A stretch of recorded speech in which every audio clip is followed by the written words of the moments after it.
The House will come to order.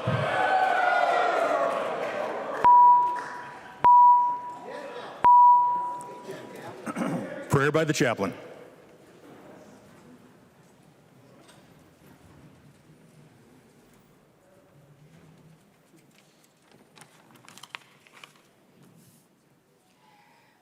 Please join me, if you are so inclined, in placing your hands to your heart as I offer this prayer of appreciation.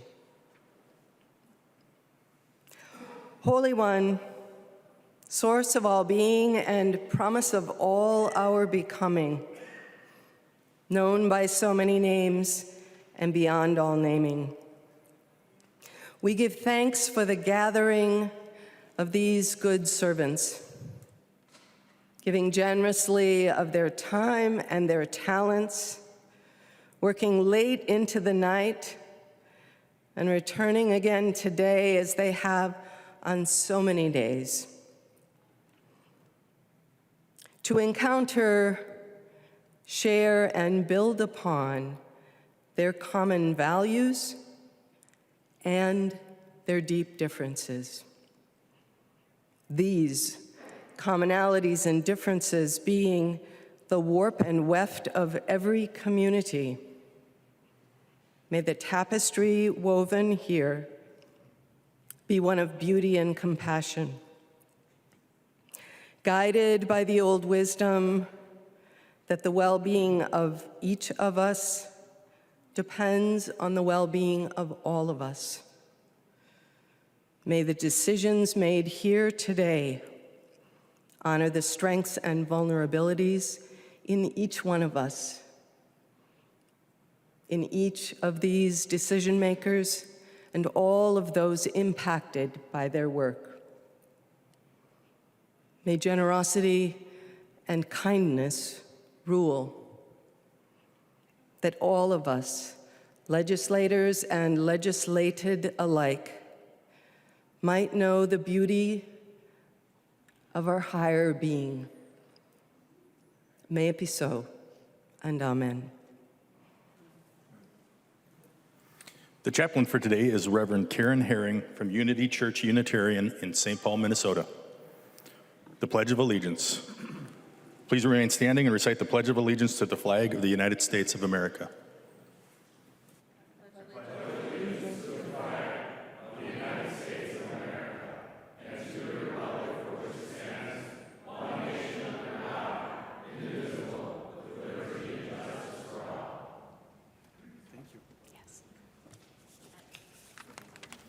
The clerk will take the roll.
Members, please take your conversations off the House floor or into the alcove.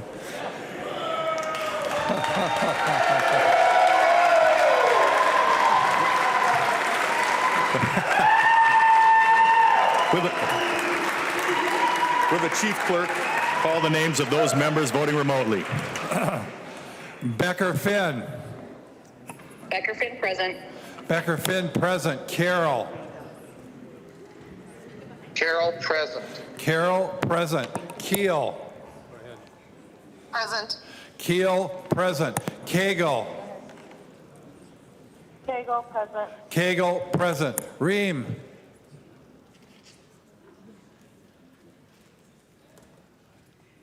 Tabke. Tabke, present. Tabke, present. Ream.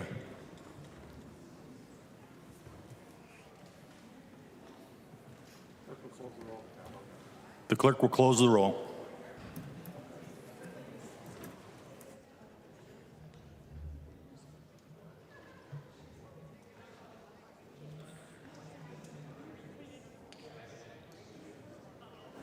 A quorum is present.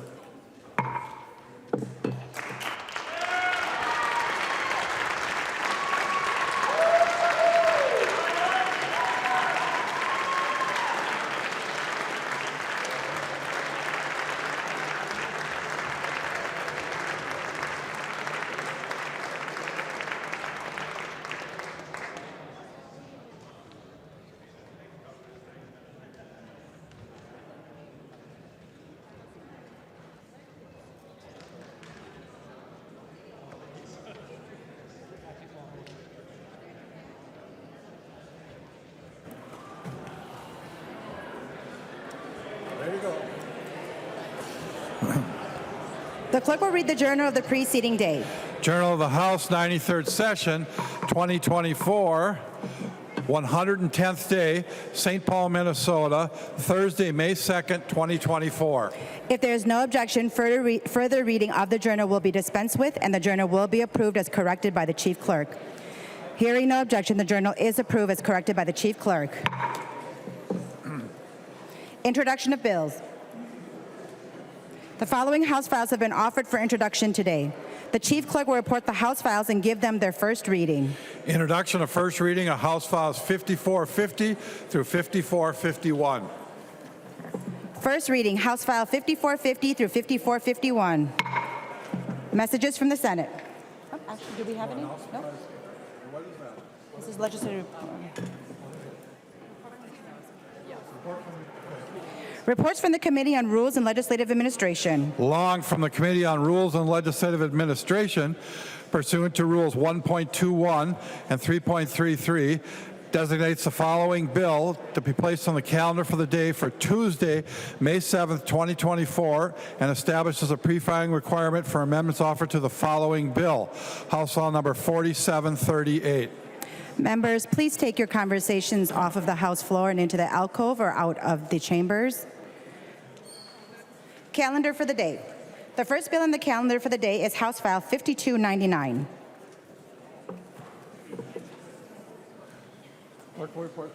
The clerk will report the bill. House File number 5299, number 1 on the calendar for the day, an act relating to higher education, the first engrossment.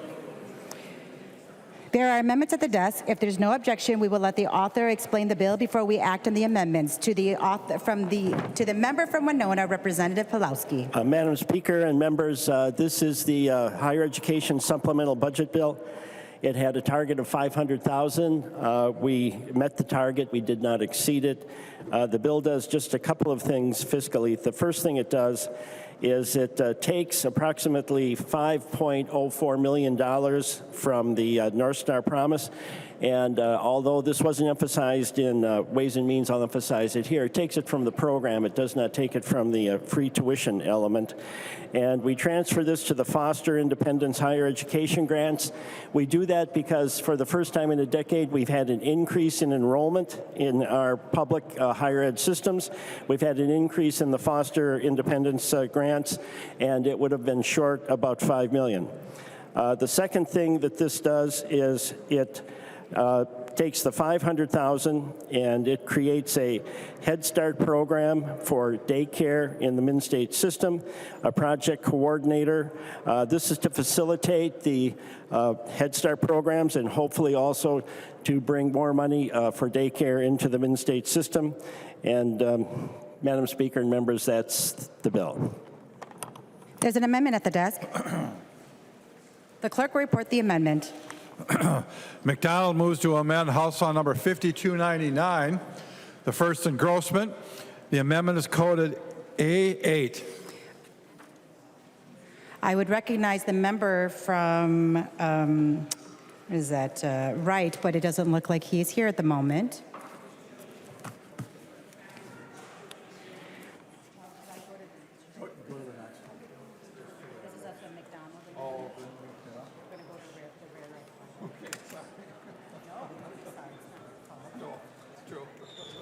There's an amendment at the desk. The clerk will report the amendment.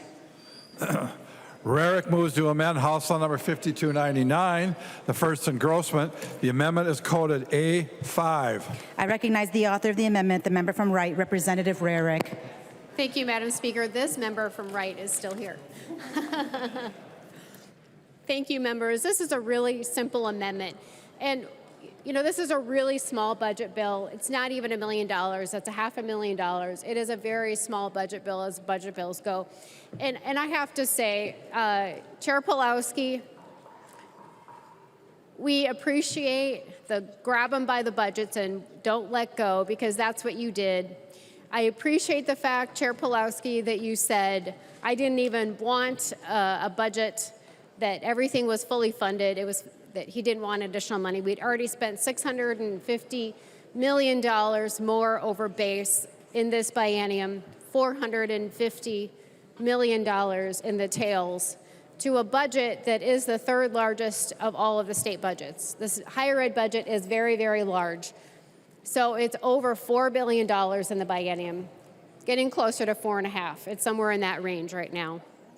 And you have to understand, too, that because we have a land-grant institution, the University of Minnesota, that they also get research money. So there's an excess of what I just said, $1.4 billion for the University of Minnesota. They also get another $100 million in research grants. But this is a very small budget. This is a very small budget area. And the only money that we had is $500,000 to go to the Mid-State system to help them open up child care centers. But what it's doing is funding more administration and more bureaucracy, for the lack of a better term, and it isn't really opening any new child care centers. So what my amendment does is say, let's take that $500,000, $500,000, and actually open child care centers on Mid-State campuses. So Mid-State's done a really great job already. They have 11 campuses that have daycare centers. They know how to do this. It's unique to each campus. Each campus has a slightly different child care center. So what my amendment does is let's just spend the money to actually open them instead of spend money for someone to figure out how to open them. So that's what my amendment does, members, and I would ask for a roll call. A roll call has been requested, seeing 15 hands. There will be a roll call. To the member from To the member from Hennepin, Representative Coulter. Thank you, Madam Speaker, and I am going to ask members to vote no on this amendment. I do appreciate that there is bipartisan recognition for the need to invest public dollars in addressing the child care crisis that we face in the state of Minnesota. That's why I was so proud last year to be the House author of over $300 million in additional funding for our Early Learning Scholarship Program. The bill language is targeted, focused, and leverages partnerships with nationally recognized organizations, the Association of Community College Trustees and Head Start, to establish best practices to work toward expanding partnerships between community college campuses and Head Start, some of which already exist, and to grow our early care and education workforce. By contrast, the amendment is overbroad, removes these potentially valuable partnerships, and leaves out those potential opportunities to bring in more early care educators. So again, I would ask members to vote no. Thank you. Further discussion to the amendment. Representative Rarick. Thank you, Madam Speaker. Well, you know, I'm glad that Representative Coulter got up because that puts a period and an exclamation point at the end of my sentence that says this is just growing bureaucracy. We already have somebody at the Mid-State system that is already doing this. When we looked at this kind of budget concept, it wasn't really a budget, but it was an idea from another state. There was an awful lot of money for people to do what we are already doing here in the state of Minnesota. So, and I know Chair Pelowski had said he didn't even want additional money in his budget area, that he was given this target, and this is where we decided to spend it. But I'm just saying, if we're going to spend the money, why don't we actually open up daycare centers? Spend the money to actually do the work of opening them up instead of spending more money to study about how to open them up. So, members, I really ask you to support my amendment. Thank you. There being no further discussion, the clerk will take the roll.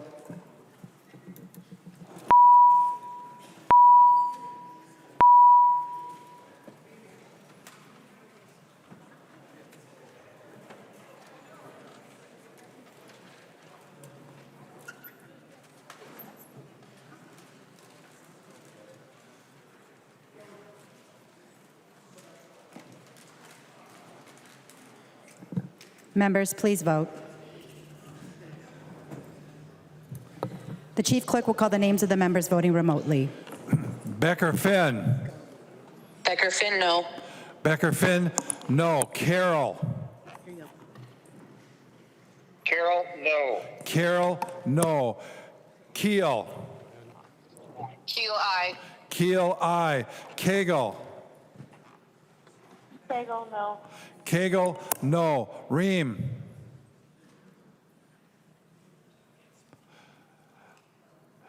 Tabke.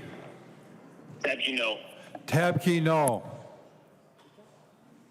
Ream. Ream, no. Ream, no. The clerk will close the roll.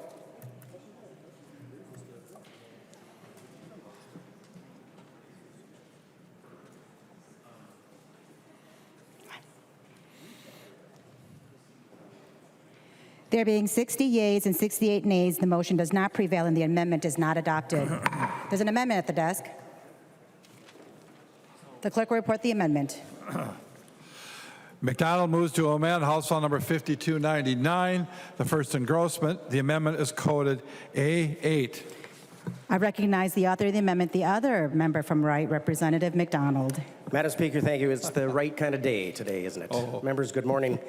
What's happening at our campuses all over the United States is nothing new as far as protesting. We have a First Amendment right to protest and the freedom of speech, and that's what makes this country great. And Thomas Jefferson said we must tie the hands with the chains of the Constitution to man, so we don't change that Constitution. Just as important, last night we debated our Second Amendment rights. Today we debate our First Amendment rights, the freedom of speech. But make no mistake about it, members, Madam Speaker, we do not have the freedom to be racist, to be violent on campus, and to have religious bias or any political racism whatsoever. It's good that our students are protesting what they think is right. Whether we think it's wrong or right is not the answer, or not the question. It's the freedom of speech. But what's happening at our campuses, breaking the law and breaking our college institutions and violating their mandates and their policies is unacceptable.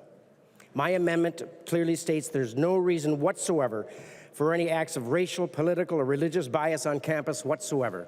And for those who will demonstrate and break those laws, we will repeal their grant money and revoke any monies paid to those members who are caught in racist, violent, radical, religious, and bias acts on our campuses. Madam Speaker, that is my amendment. Representative Pelowski. Members, Representative McDonald, I eliminated this agency twice for the fear it would acquire powers just like this. This is not the place to put in the Commission of the Higher Education Office this type of power or authority. What it should do is simply be the conduit for federal grants and for the handling of our money, but it shouldn't be any type of a judicial branch. So I would encourage the members to vote no. This is not the responsibility of this agency. Further discussion. Representative McDonald. I recognize the member from Isanti, Representative Johnson. Madam Speaker, Representative McDonald, thank you for this amendment. It's a good one. We've seen numerous things happening across the campuses, not only in Minnesota at the university, where it's keeping our students from being able to take their finals, from studying their finals, in violation of campus rules, and in some cases, violations of laws, doing damage. If you look close at the amendment, there is due process in this as well, because once a complaint is filed, it has to be investigated, and a determination has to be made, and the student has an opportunity to defend themselves. But to stop other students from being able to take their tests, do their studying for the education that some of them are paying for themselves out of their own pocket, and disrupting their education is not peaceful protesting.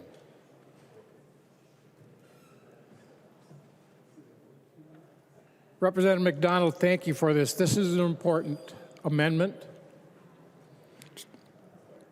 because it'll give an opportunity for all our students to learn, to better their education, and give them an opportunity for the jobs they're looking for, instead of possibly having to go another year or semester to finish because of the disruptions that these non-peaceful protests are doing. I recognize the member from Morrison, Representative Schultz. Thank you, Madam Speaker. And it's a sad day in our nation when we're seeing the sorts of things that we're seeing on college campuses. And certainly Minnesota is not immune from those same conversations that we're seeing happening today. And we need to ensure that from the earliest stages of life that we are encouraging people to live by the rule of law and to adhere to our Constitution and to protect the individual constitutional rights of Americans and Minnesotans. And we have state statute on the books to protect people, to protect their right to free speech, and to ensure that that everybody has the right to speak. And what we're seeing, though, is that on numerous different occasions in places across the country and here in Minnesota, that there are instances of frankly, violence that are coming about in our world today. And when I'm looking at the McDonald amendment, the A8 amendment, I think that this is the next standard that we need to take. That when we as a state are providing for both state grants, in addition to the new North Star Promise that will come into play for students this fall, we need to ensure, ultimately, that people who break the law aren't receiving our tax dollars. It really boils down to that very basic premise that if you engage in unlawful activity, and if you are limiting the speech of law-abiding people, that we must ensure that you're held accountable and that our state is not empowering that sort of activity. The sort of activity like anti-Semitism, the sort of activity that drives about wedges and divide in our nation and our world. Students have a right to speak. Students have a right to protest, but they don't have a right to violence. No one has the right to violence. And we must ensure that on our state colleges and universities, that the dollars that we spend as a state to support higher education aren't going to people who break the law, attack others' rights, especially amidst the politically charged environment that we're in today. I'm sure many of us in this chamber had the chance to engage in plenty of First Amendment protests during our college years. I certainly did. I loved the chance to protest President Obama. I loved the chance to protest Nancy Pelosi. I love that. But we did it peacefully. We did it peacefully. But what we're seeing on college campuses and universities today is the opposite of that. And when we consider that our state provides students with grants in the form of state grants to colleges and universities, and the brand new North Star Promise Act that once again provides for free college for students who come from families with less than $80,000 worth of income, of household income, that those students must adhere to the law, must protect free speech, and not engage in violent acts, and not engage in anti-Semitism. And when they do, if they do, they must be held accountable. We must pursue policies in Minnesota that are tough on crime. Because in every community across this state, violent crime is on the rise. From Detroit Lakes to Ogilvy to downtown Minneapolis, we have seen violent crime rise. And we have to move in the direction of tough on crime policies that protect the First Amendment rights of Minnesotans and ensure that our tax dollars aren't going to violent criminals. I recognize the member from Chisago, Representative New Brindley. Thank you, Madam Speaker. These are interesting times, to say the least. This is an interesting amendment. I am sort of a free speech absolutist. Even when speech is ugly, I think people have the right to say what they want to say, even if we don't like it. And there's plenty of speech I don't like. Everyone has that right. Everyone has that right to speak. What they don't have the right to, however, is engaging in criminal activity as part of that speech. What they don't have the right to is public funding of their activities. That's where we cross a line.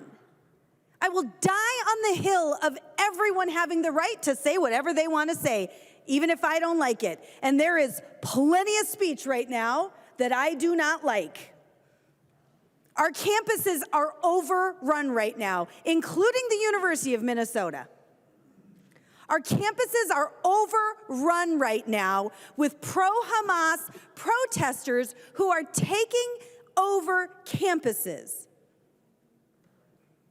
They're not just engaging in speech. If they were just engaging in speech lawfully, I would defend them to the end. I think it's garbage. Hamas sucks. But they have the right to engage in that speech. But that's not what's happening.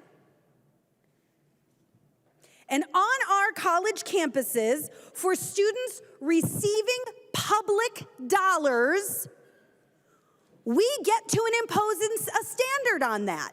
Not only do we get to, we have an obligation to. We have an obligation to.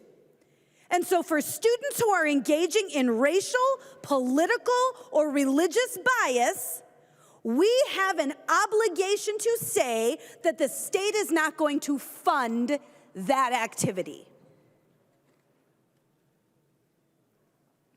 This isn't even a matter of condoning. This isn't a matter of, like I said, talking about speech we just don't like. This is about public dollars, public trust. And we see a significant population right now of young people who believe they are entitled, not only to say what they want to say, but to do so in a way that prevents other people who might be paying out of their own pockets for their education or through student loans are being denied their education. Again, just look at what has happened at the University of Minnesota just this week.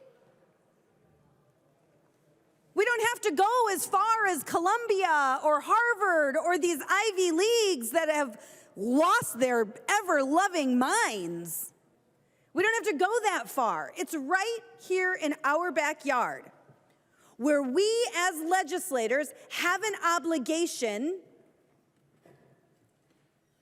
to say, we're not paying for your criminal activity. This is not complicated. This is not complicated.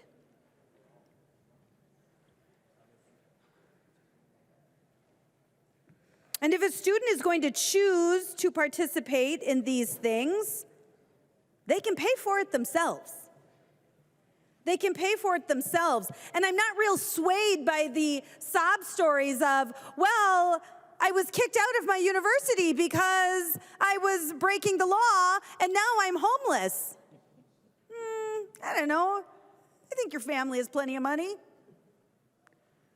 I don't have a lot of sympathy for that. If you choose to engage in criminal activity, there are consequences. There are consequences. And certainly, as a legislature, it is our job to be good stewards of the people's money. It is our job to act as responsible fiscal agents, essentially, for the state. And as part of that, it's time to cut off that gravy train. It's time to cut off the gravy train. The state of Minnesota does not need to fund your bad behavior.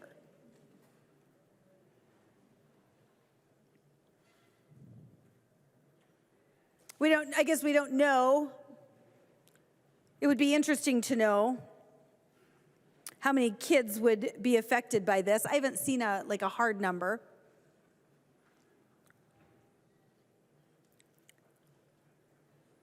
But we have a lot of students in the state who have taken over the University of Minnesota campus. They have taken over. They have stopped educational activity on the campus with their unlawful protest. With their unlawful protest.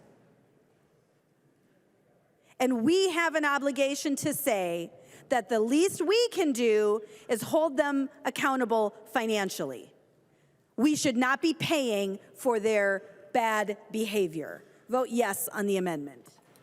I recognize the member from Olmsted, Representative Quam. Thank you, Madam Speaker. We shouldn't have to have this put in and stated in law. However, when good people are silent, and when there's engagement in racial and religious bias, that is taken by others to be tacit support.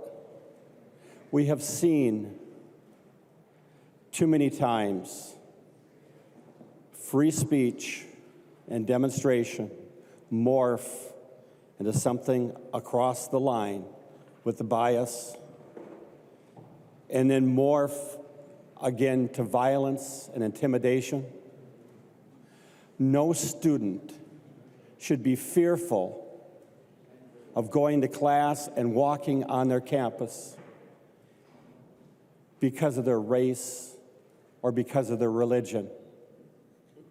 Our country and we should be better than that. Good people need to stand up and say, no.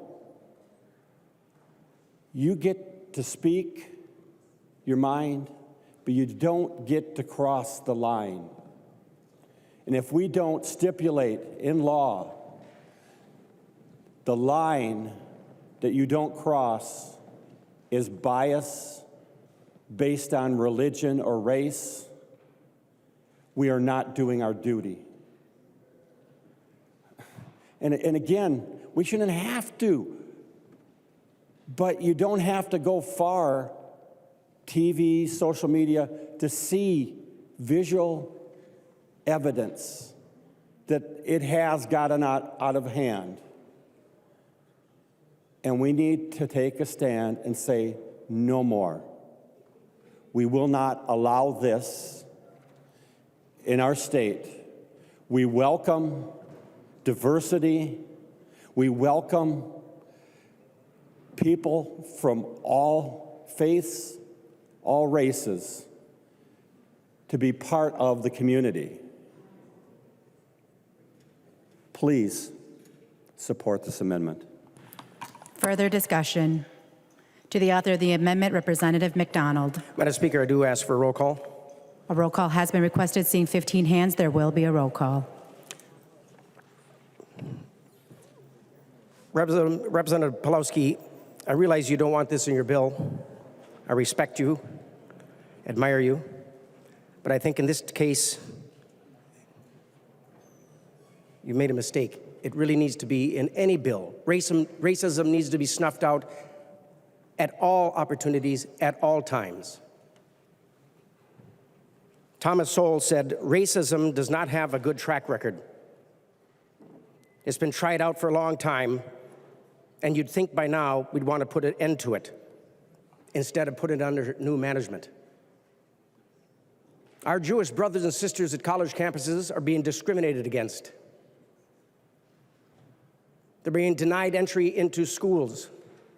They've been spat upon, yelled at, ridiculed.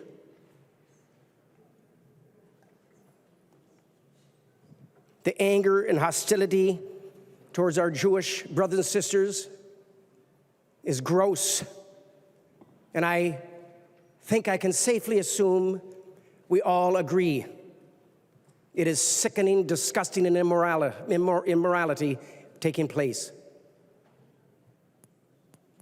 And it should not be even accepted at all. This bill simply, the amendment simply states if you're going to conduct in that kind of conduct of anti-Semitism and hostility towards our students, no matter what race, someday it'll be the Irish or the Germans or the Swedes. In this nation, we have not put up with it when it happens to be our African-American brothers and sisters or Native American brothers and sisters or the BIPOC community. Rightfully so, those who defend that kind of racism will go down in history as racist.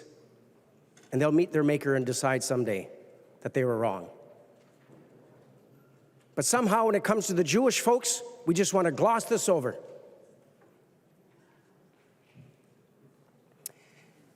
The protesters met with interim President Ettinger, and they had some demands in order to remove their barricades and tents at the Northrop Mall.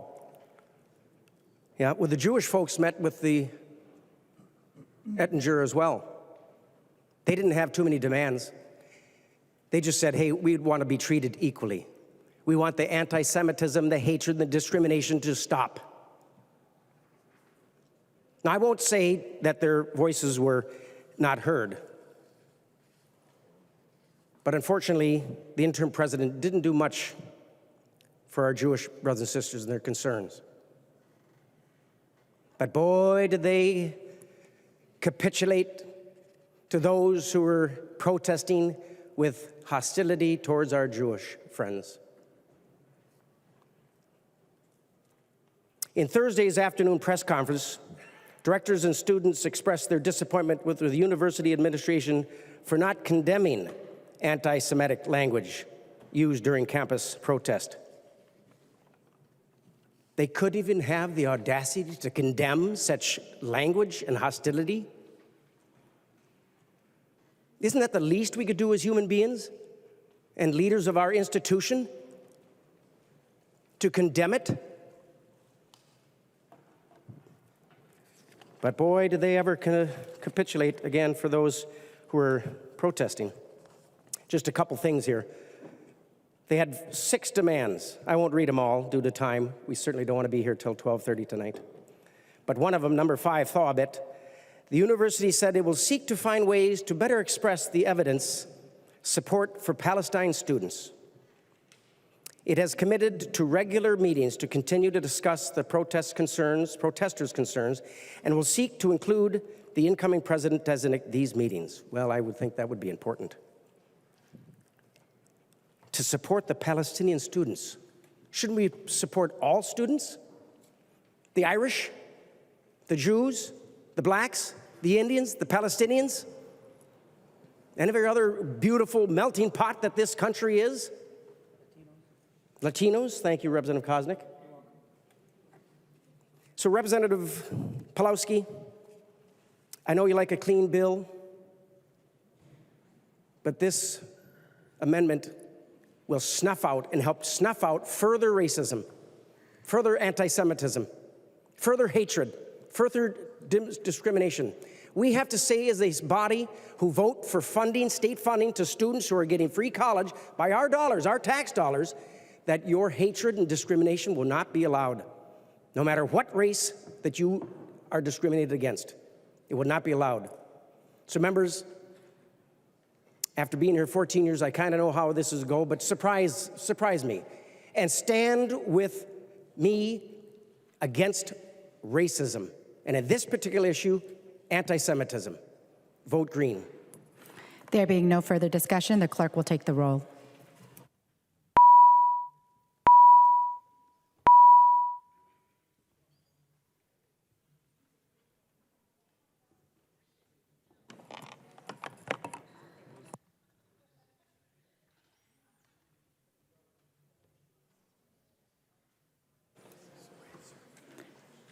Members, please vote.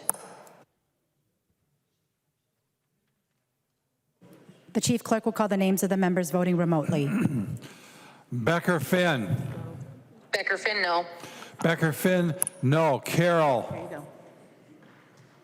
Carroll, no. Carroll, no. Keel. Keel, aye. Keel, aye. Cagle. Cagle, no. Cagle, no. Ream. Okay. Ream, no. Ream, no. Tabke. Tabke, no. Tabke, no.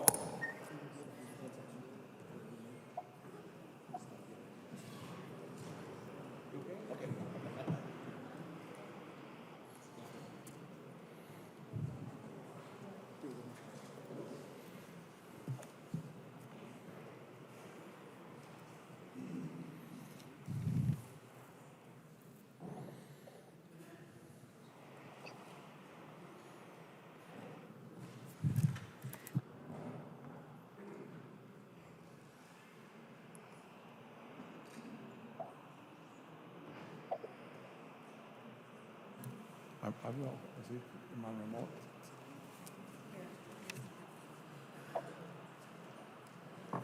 Log him on after 1 o'clock. Yep, I got one after 1 o'clock. Yep.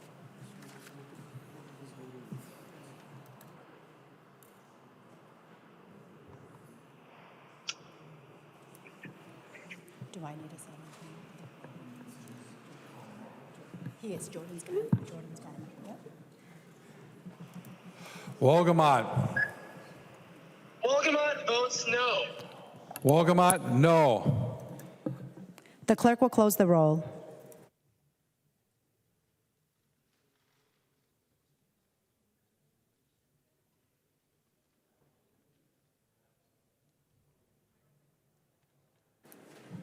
There being 55 yeas and 68 nays, the motion does not prevail and the amendment is not adopted. There's an amendment at the desk. The clerk will report the amendment.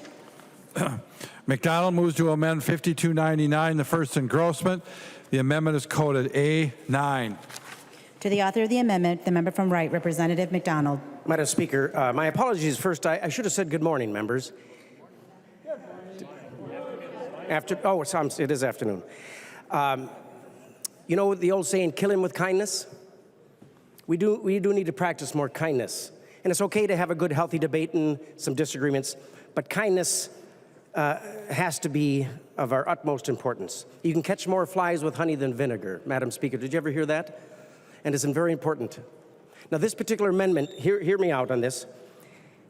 What this will do, students must be expelled if they engaged in protest demonstrations or assemblies that violate state law or campus policies as substantially disrupt normal campus activities. It's pretty heavy. But for those students who are getting their colleges paid for by the tax dollars, gratitude is what's necessary, not anti-Semitism and hatred towards races.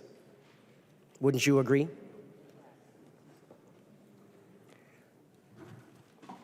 I already said what I said earlier about racism. We shall not tolerate it. We shall not tolerate those breaking the law, the rule of law, and let them off scot-free. But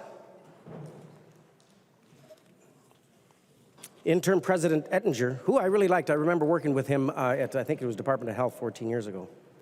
He said in the number 6 request by the protesters, who have every right to protest, you heard me earlier, but they broke law. We have a problem in our country of letting criminals off and just with a slap on the wrist, and we see what's happening to our nation when you're light on crime. What a mess we've gotten ourselves into. Number 6, amnesty. And this is why this amendment is drafted, and it gets to the root of this particular request that you capitulated and agreed to. The university administration recommended to the University of Minnesota Police Department that it does not arrest or charge anyone for criminal offense because of activities that occurred throughout the past few days, noting that would only be honored if the encampment is removed without incident. Additionally, the agreement noted that the university is advocating for leniency with the Minneapolis city attorney. Leniency. She's been lenient on crime for the last several years. So clearly, Madam Speaker, Representative Pelowski, these students have broken the law. They've broken and violated the policies of the University of Minnesota. And they've gotten all their demands that they requested. So for now going forward, that was then, this is now. Going forward, Representative Pelowski, with this amendment, should you accept it, and I certainly hope you will, that we are saying any students who are going to a public university that we are paying for, and their parents, I presume, hopefully, most of them should be, or grandparents, or community, that if you're going to break the law and violate the university's policies, then you will be expelled. And there's language that would ensure that that they had some freedom, obviously that their rights were not infringed upon. But if you're going to violate the law, violate their principles, we will not pay for your free college. You will be expelled. We have to get back to law and order in this country. And it starts with the youth. I recognize the member from Winona, Representative Pelowski. Madam Speaker and members, for this amendment to be valid, it would have to be heard in at least several committees. This deals with not only students' rights, but also with judicial process, and it's a local control issue. So the validity of this amendment is called into question, and particularly doing it on the House floor. Discussion to the amendment. The member from Chisago, Representative New Brindley. Thank you, Madam Speaker. Here's the critical piece. When we talk about how, well, this involves other things, this does not involve actually the judiciary at all. This is exclusively the post-secondary institution that handle these matters. We are not, this language, this amendment does not involve the judiciary. In fact, it just says if they violate state law. We don't need the judiciary to be engaged in that. This is up to the university to determine or find out, it's not difficult, if they have violated state law. Or if they have violated campus policies, specifically that substantially disrupt normal campus activities and operations. This amendment is perfectly appropriate to be discussed on this House floor. It is 100% within the bounds of an amendment that should be not only very seriously considered on the House floor, but adopted to this bill. We sort of, it's funny, a couple weeks ago, a few weeks ago, whenever we talked about it, we had a discussion about young children disrupting classrooms, really in violent ways. And we talked about how the policies of the Democrats force those children to stay in the classroom. We tie the hands of our educators so they are not able to appropriately discipline those children. And the result of that is you have 20, 25 other children in that classroom who don't get to receive an education. Because the educator is required to focus on that one. Because guess what? When you've got that one kid in the class, that's the focus.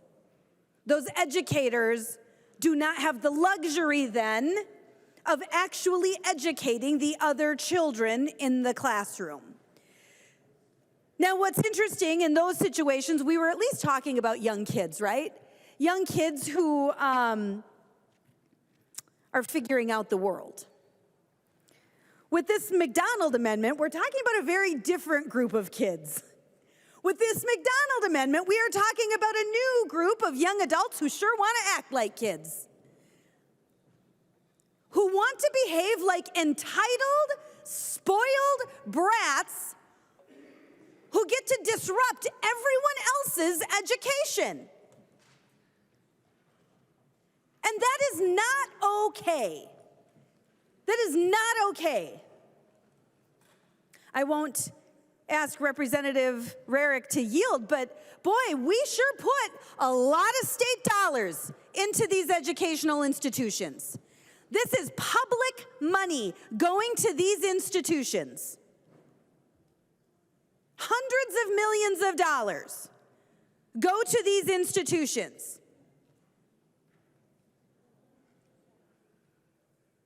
And the students who choose to be there to actually get an education, to prepare themselves for life after college, deserve the opportunity to actually get that education. And when we have these entitled brats on these campuses who are violating state law, who are disrupting normal campus activity and operations, meaning they are not allowing students to attend their classes, those students should no longer be there. They should no longer have that privilege. And it is a privilege. It is a privilege for the students of this state to attend the institutions we have. I don't know if it's still there, but it used to be the billboard down by Northfield, the land of cows, colleges, and contentment.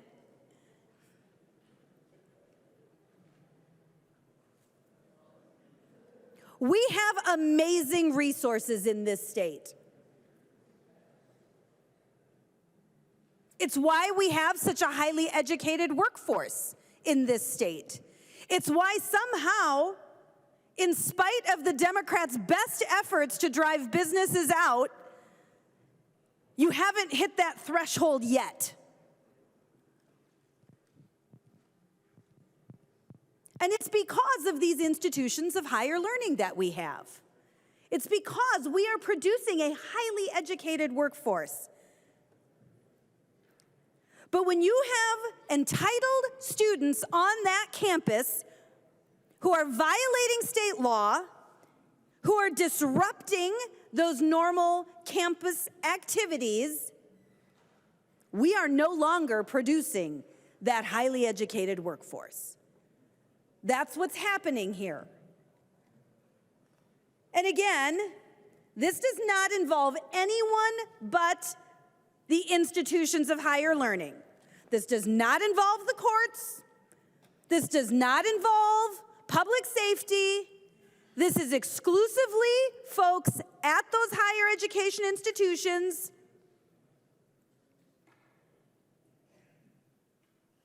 making a determination on whether or not those students have violated the law or have broken campus policies. And not just any campus policies, right? Like they're not required to be expelled for a campus policy against, I don't know.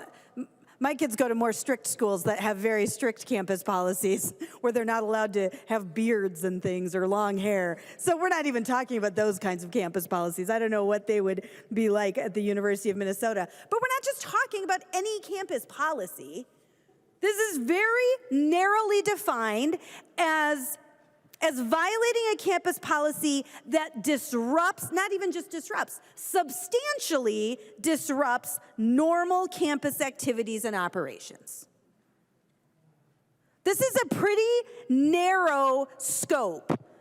Thank you for that, Representative McDonald. This is not going to capture any student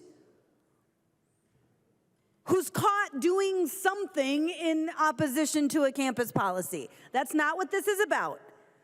There is a strict standard, substantially disrupts.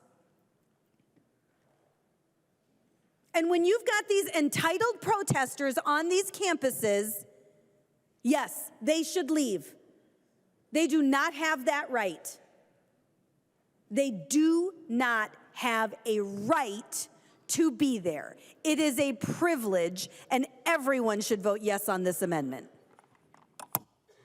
I recognize the member from Lyon, Representative Swedzinski. Thank you, Madam Speaker. Thank you, members. Thank you, Representative McDonald, for this amendment. I think it's interesting. It'd be my hope that this would be considered a friendly amendment because of the issues of unfriendly behavior on college campuses across this state. And quite frankly, addressing issues that are in other parts of the country as well. If you just do a little Google and look back in time just a week ago, there was a rabbi just around in New York City talking about Columbia University urging Jewish students to stay in their dorm.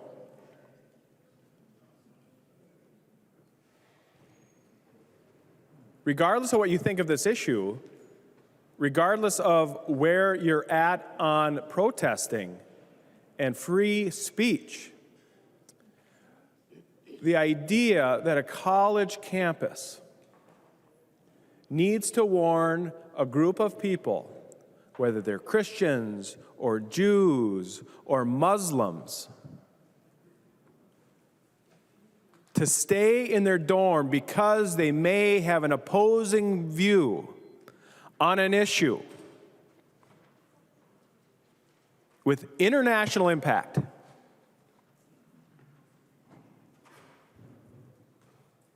is absolutely against the grain of where you think of where a college campus should be. When I think of college, I think of, this is really a place of a cornucopia, a gathering of ideas, of differences, of sorting out our differences, coming to consensus, but also understanding that maybe we come from different perspectives.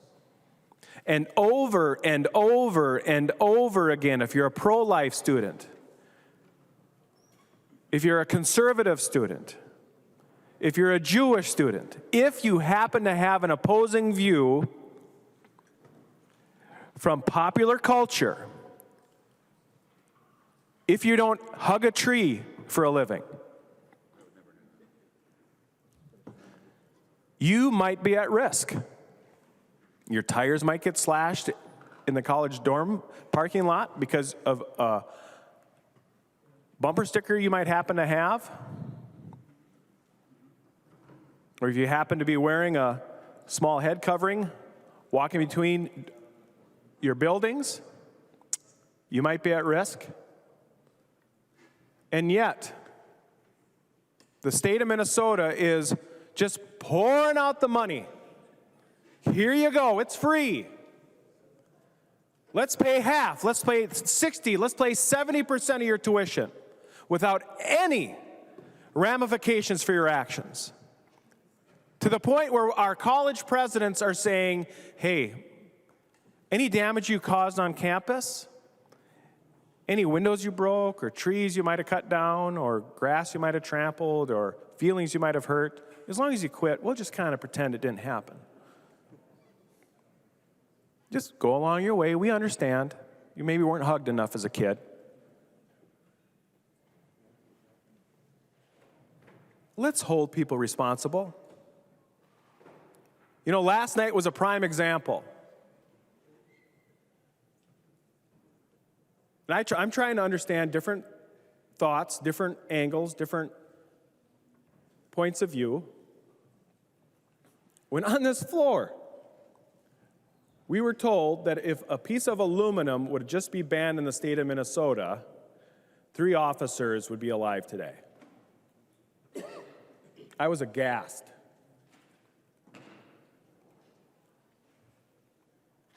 Not the person, not the individual, not the piece of trash that was making a lifetime of bad decisions that at the end of the day were his fault. Didn't matter. It's his fault. But nope.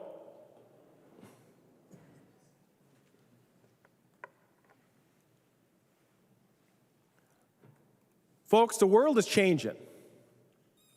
Folks are getting darn fed up when they can't live their daily life in peace, in tranquility, by sending their kids to a college campus and trust that they can have an opposing view than popular culture. If they happen to have the wrong religion, wrong stance on life, they may not just make it to their class on time safe. They might be told by their rabbi, maybe it's a good idea for you to stay home. We need to take a position across society here in the state of Minnesota to hold people in a reasonable way to be responsible for their actions. And not playing patty cake, not saying, you know, why don't you go meet with a counselor for 5 minutes so that he signs this piece of paper and you can move on with your life, but hold people responsible for affecting people in a negative way. It's fun to be the cool kid, I'm guessing. It's fun to be popular in popular culture, I'm guessing. It's fun to have the media,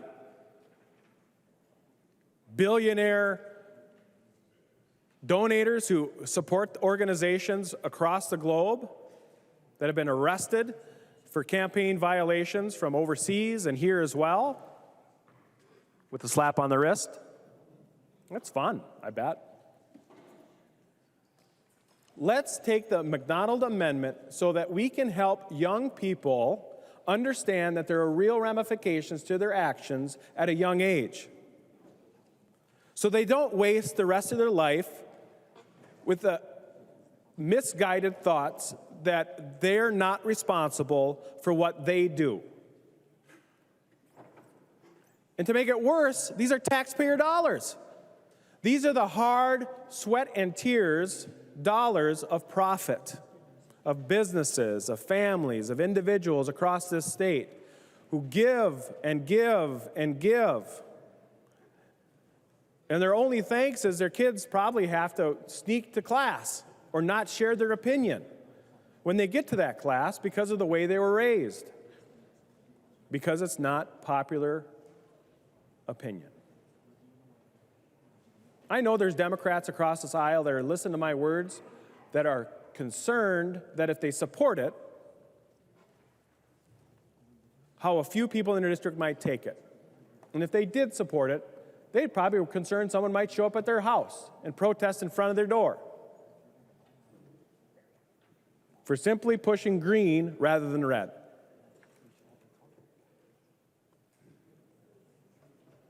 Let's help guide. Our job as legislators is to help guide a society in the proper direction. This amendment is not negative towards students.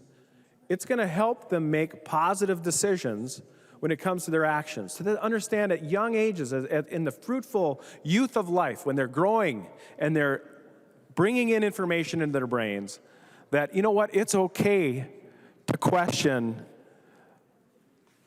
the strongly supported power structures of environmentalism, the power structures of dissent when it comes to religious positions on issues.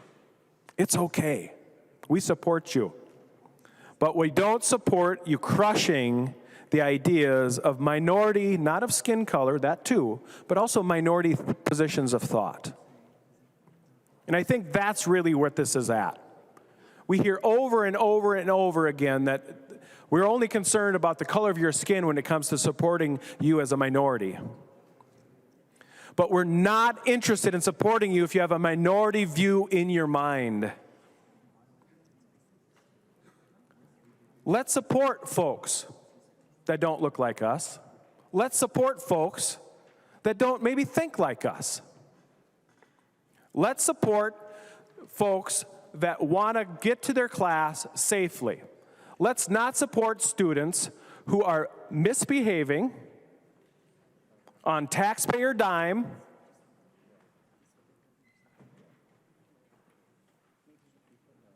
and probably being paid for it. Vote green on the McDonald amendment. I recognize the member from Anoka, Representative Niska.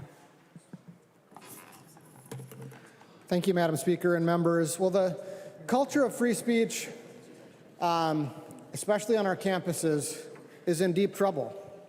A lot of our college campuses, especially the public colleges and universities in Minnesota, are captured by a far-left ideology that tries to divide the world into oppressors and oppressed. That's the ideology that's fueling pro-Hamas demonstrations, including violence and harassment, especially against Jewish students, on our campuses and campuses across the country. I think it needs to be said that that ideology is pretty nonsensical in the context, the broader context of human history and where we are in this country. It ignores the human progress and the amazing blessings that are afforded to all of us in Minnesota. We do live in an imperfect world, and all of us experience difficulties and imperfections from that imperfect world. But in the proper perspective, there is almost no student on any campus in the state of Minnesota who is oppressed. But yet that ideology is forcing out other viewpoints, and we'll talk more about some of those problems that result from that in terms of forcing out viewpoints. But we need to stand as a house on the side of free speech in the proudest tradition of our country, in the proudest tradition of our state. And that means we need to speak very clearly that speech, even when you disagree with it, is not violence. But equally as important, violence, even if it's for a political end, is not free speech. Violence for a political end is not speech. There are other words for it. Terrorism comes to mind. But violence in the pursuit of political ends is not something that we should stand up for. Whether it's violence on behalf of Hamas, or, I agree with Representative New-Brindley, Hamas sucks, but violence on behalf of that viewpoint shouldn't be allowed either. So thank you, Representative McDonald, for this amendment, which very clearly states that there has to be consequences for political violence on our campuses. It's a good amendment. I support it. Vote green. To the author of the amendment, Representative McDonald. Thanks for the good discussion, Madam Speaker and members. I just want to give a little credence to Ettinger, Interim President Ettinger. He did at least meet with the folks and came up with a conclusion to end so kids can finish up their classes. This class that is graduating, or the class from that experienced COVID in 2020 and didn't have graduation class and proms. Excuse me, Madam Speaker. Would Representative Anderson yield for a question? Representative Anderson will yield to a question. Representative McDonald. Representative Anderson, before I finish, what's your thoughts on this? Representative Anderson. Thank you, Madam Speaker, and thank you, Representative McDonald. Sitting here listening to the discussion today, and thank you for the amendment. And it would be my sincere hope that this body, the Minnesota House of Representatives, would be the adults in the room today and come out strongly saying that there are boundaries on behavior. I think we're seeing that all over our society, that people don't know when to stop in terms of bad behavior. And we've seen on television the last week examples of things that simply should not be tolerated. Hamas sucks, and these things are going on, and we need to send a message. And when somebody cannot walk across the college campus for fear of not getting to their class, or if they can't take their final exam because their institution is shut down, what kind of message are we sending to people in this country and around the world? We're saying that it doesn't matter how you act. You can do whatever you want. There's no repercussions. And your amendment changes that. It says we in Minnesota are saying that we will not tolerate this type of behavior, and especially if you're attending our great university on the taxpayer dollar, we won't do that. And I really appreciate the amendment, and thank you for that. And again, could we send a message today that there are bounds on behavior, and most of these instances we are seeing are going beyond that, and we have to at some point saying enough is enough. Thank you, Representative McDonald. Representative McDonald. Madam Speaker, Representative Anderson, well said. Thank you. As I was saying, Interim President Ettinger did come to a conclusion and help these students who went through a horrible time during COVID at least experience graduation. There were thoughts that perhaps they'd have to shut those down. So I commend you on that, President Ettinger, if you're watching.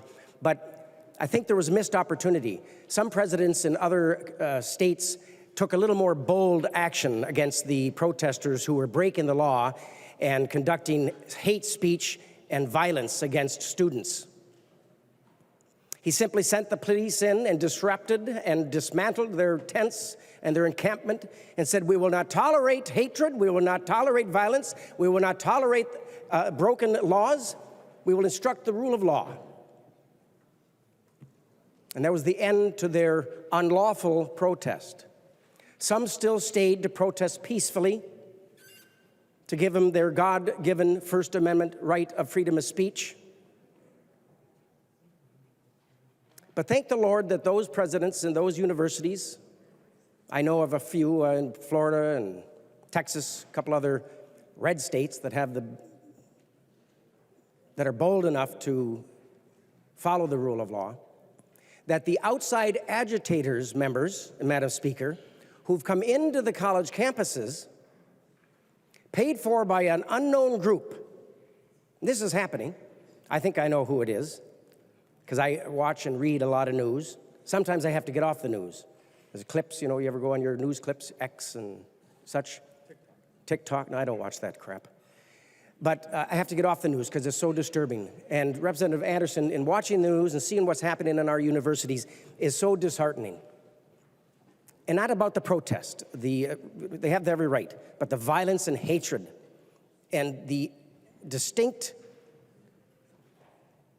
disregard for law and the disregard for the university's campus policies. It's just up yours, they say, up yours. We won't go. But those college university campuses that brought in the police and disrupted their unlawful protest also disrupted the outside agitators Where do you think these students got the money for these huge tents and their food? Well, some didn't get food. The Columbia universities were demanding food after they shut down the universities and broken into buildings and violated laws and vandalized buildings. They had the audacity to ask for food. Representative Anderson, you're right. What is happening to our society and our youth is still surprising. I guess that's what happened when you take God out of school. When you take the Christian Judeo principles which our founding fathers crafted this beautiful country and throw them out the window.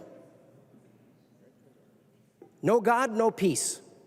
That's with a K. No God, no peace. That's with an N. Total disregard for the rule of law. Storming at police, throwing bottles of frozen water, breaking public property, chanting from the river to the sea, Palestine will be free. That is a rallying call for the terrorists and their sympathizers. Fire! We're not allowed to say that. That is against the law to yell fire in a public building or public space. We do not have the freedom to say anything we want. And Representative Pelowski, I don't question the validity of my amendment. The validity of these protesters who are breaking the law, inciting riot and hatred and violence against our Jewish brothers and sisters is unacceptable. If it was the black community, every one of us would be up yelling. If it was the queer community, all of us would be yelling. If it was the Indian community, all of us would be protesting against that.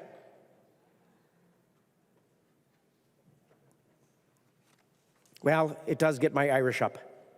So I get a little emotional when it comes to hatred. And I'm going to just say it because it's a little personal. McDonald, Irish, Scotch-Irish. I'm a fifth of Irish, fifth of Scottish, and fifth of bourbon. Actually, I'm half Jewish, or a quarter Jew. My mother was adopted. One of her parents was from Israel, the other one from the Eastern Bloc. It's personal not because I have Jewish blood in me. It's personal because I'm an American. E pluribus unum. From many come one. Can't we just get along, practice love? If we all practiced in the 10 tenets of the 10 commandments, we wouldn't have any of this. We wouldn't even need laws in the books. It'd need to be 1 page long. Actually, 2 tablets long, wouldn't it, Madam Speaker? 2 tablets long. 80% of American, 80% of the public are on Israel's side, that they have the right to exist. If Israel laid their arms down, they would be trampled upon. They'd be gone. If Palestine and Hamas, particularly Hamas, laid their arms down, there'd be peace. There'd be peace in our universities, Representative Pelowski, if you accept this amendment. There being no further discussion, all those in favor of the amendment say aye. Aye. Those who oppose say nay. The motion does not prevail and the amendment is not adopted. There's an amendment at the desk. The clerk will report the amendment. Robbins moves to amend House Law number 5299, the first engrossment. The amendment is coded A10. I recognize the author of the amendment, the representative from Hennepin, Representative Robbins. Thank you, Madam Speaker and members. This is a very simple amendment. The target for our committee was $500,000, and that money is completely being spent to start a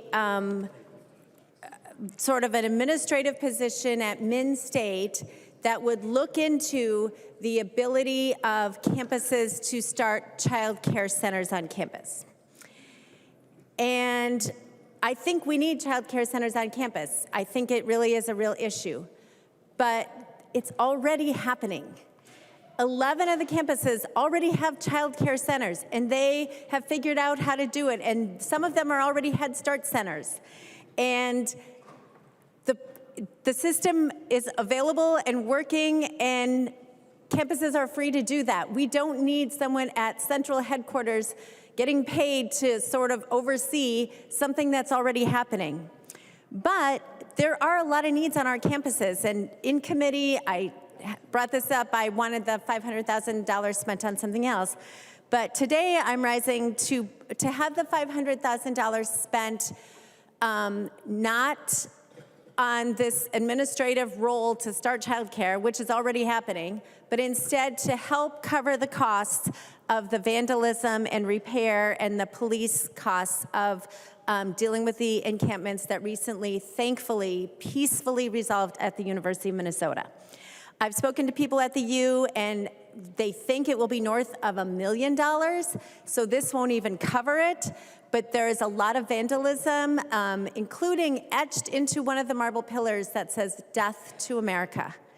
And there was vandalism on the Goldie Gopher statue, and there's all the police costs, and there's cleaning up the site of the encampment. And rather than spending our very small $500,000 target on doing something that is already happening, I know the U is going to come to us and ask for money to deal with this cleanup and this effort. So let's just divert the money from this administrative position to actually cleaning up the campus and putting the money towards that. Members, we are facing deficits next year, as we all know. And so since this money is available, we should just spend it where we know there's an immediate need right now. So I encourage support for this. It doesn't mess with the budgets. It's all coming out of the general fund. We can divert it from what the assigned spending is in the bill and just transfer it instead to the U. Thank you, members. I recognize the member from Hennepin, Representative Coulter. Thank you, Madam Speaker. We heard a member of this body a moment ago say, the state of Minnesota does not need to fund your bad behavior. That's exactly what this amendment would do.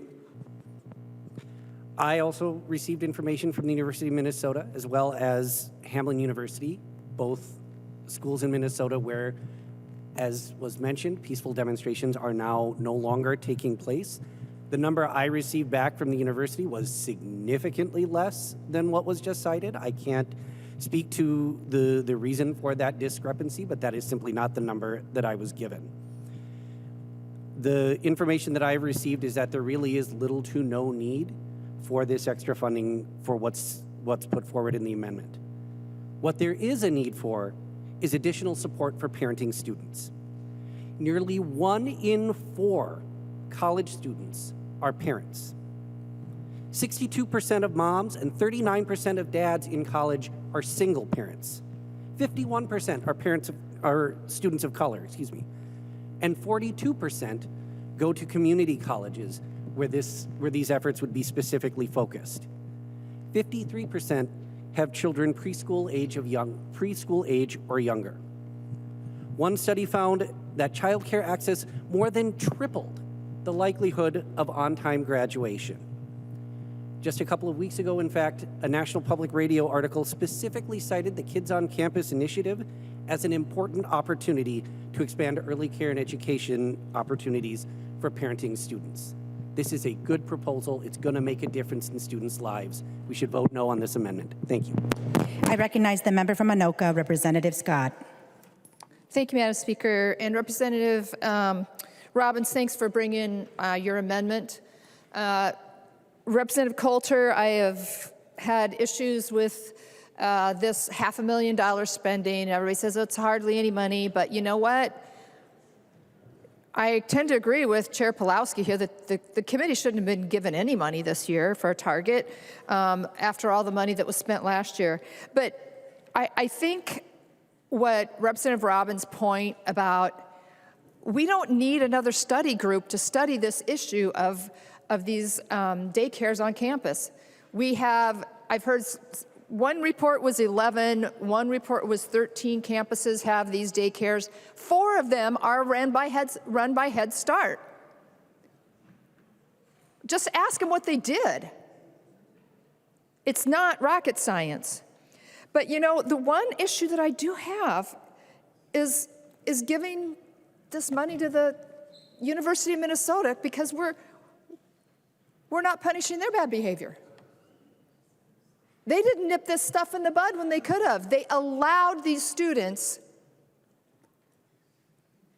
and agitators to cause destruction, to cause disruption of classes. They had to close down buildings, and the University of Minnesota didn't do their due diligence and do what they needed to do to shut it down.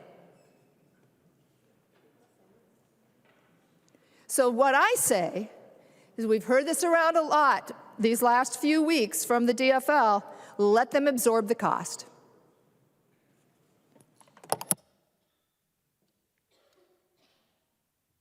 I recognize the member from Chisago, Representative New Brindley. Thank you, Madam Speaker. And it is interesting because this, to Representative Scott's point, this is, it's tricky that way. However, I'm wondering, would Representative Coulter yield for a question? He will yield for a question. Representative Brindley. Thank you. I'm just wondering, Representative Coulter, if you can give us that number that you were given for the damage. Representative Coulter. Thank you, Madam Speaker. Representative New Brindley, could you clarify the number you're referring to again? I didn't quite follow that. Representative New Brindley. Thank you, Madam Speaker. Just a moment ago, you were telling us that you spoke to folks at the University of Minnesota. You talked about the cost of the damage cleanup, and you told us that you were given a very different number, and I'm just wondering what that was. Representative Coulter. Thank you, Madam Speaker, and thank you for that clarification. The number I was given by the University of Minnesota Government Relations was approximately $50,000. I'm sorry, I should clarify. That was the cost of cleanup with regards to the demonstration. When I asked if that was additional costs or just the overall costs that they had accounted for, I was told it was the costs that they had accounted for, not additional costs. Just wanted to clarify that. Representative New Brindley. Thank you, Madam Speaker. Okay, that is a really helpful clarification, the cost that they have accounted for so far. So when we're talking about the destruction of property, that's a very different story. Certainly the cost, I mean, we've seen the absolute chaos left behind when these demonstrators and folks move on. And that's enough of a cleanup, and I suspect that's the $50,000 number then. And it doesn't include the actual destruction to property that we've seen that is going to have a significantly higher price tag. It's interesting. We're talking about lots of single parents on campus, and I attended a non-traditional campus. I had my first baby before I graduated college. I get it. I do understand that issue. I was having children when I was still in college. But here's the deal. You know what those families need?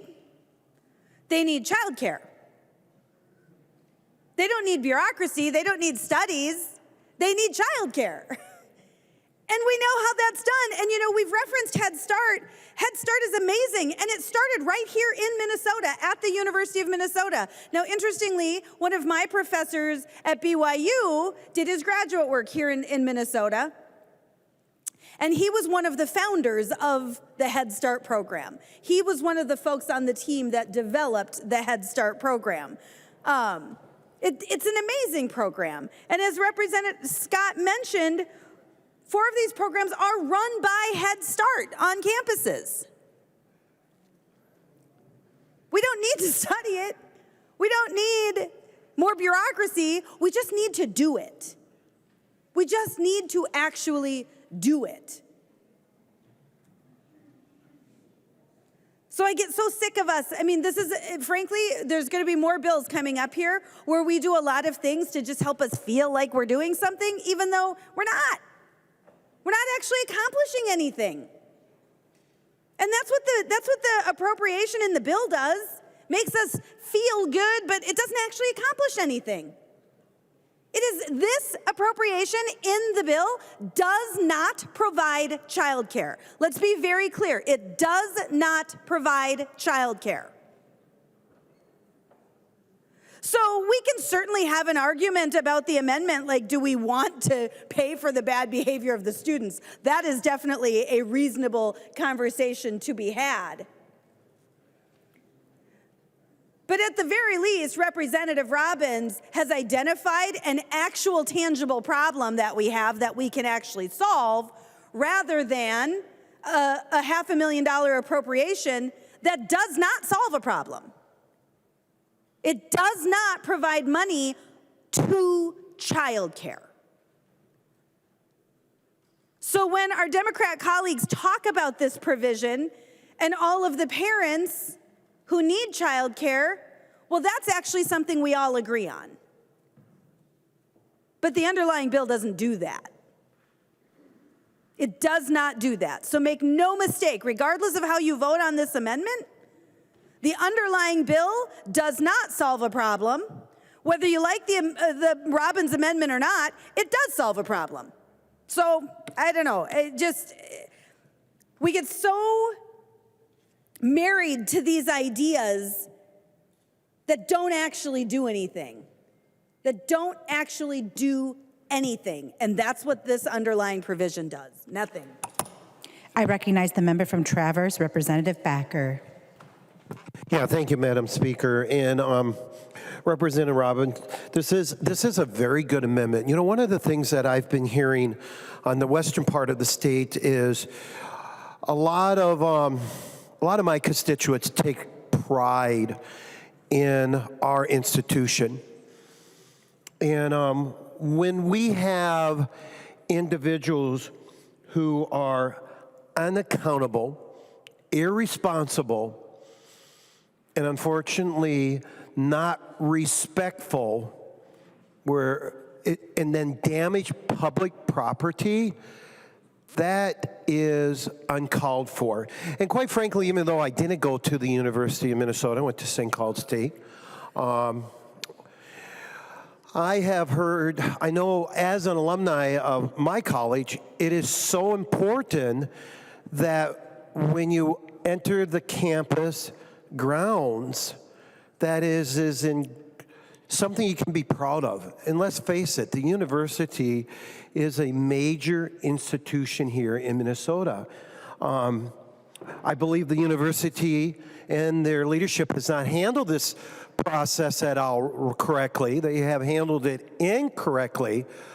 But now these individuals have damaged properties, and we need to make sure that that property, state-owned, shows well if it's to international students, if it's to alumni when they come back, or to the students.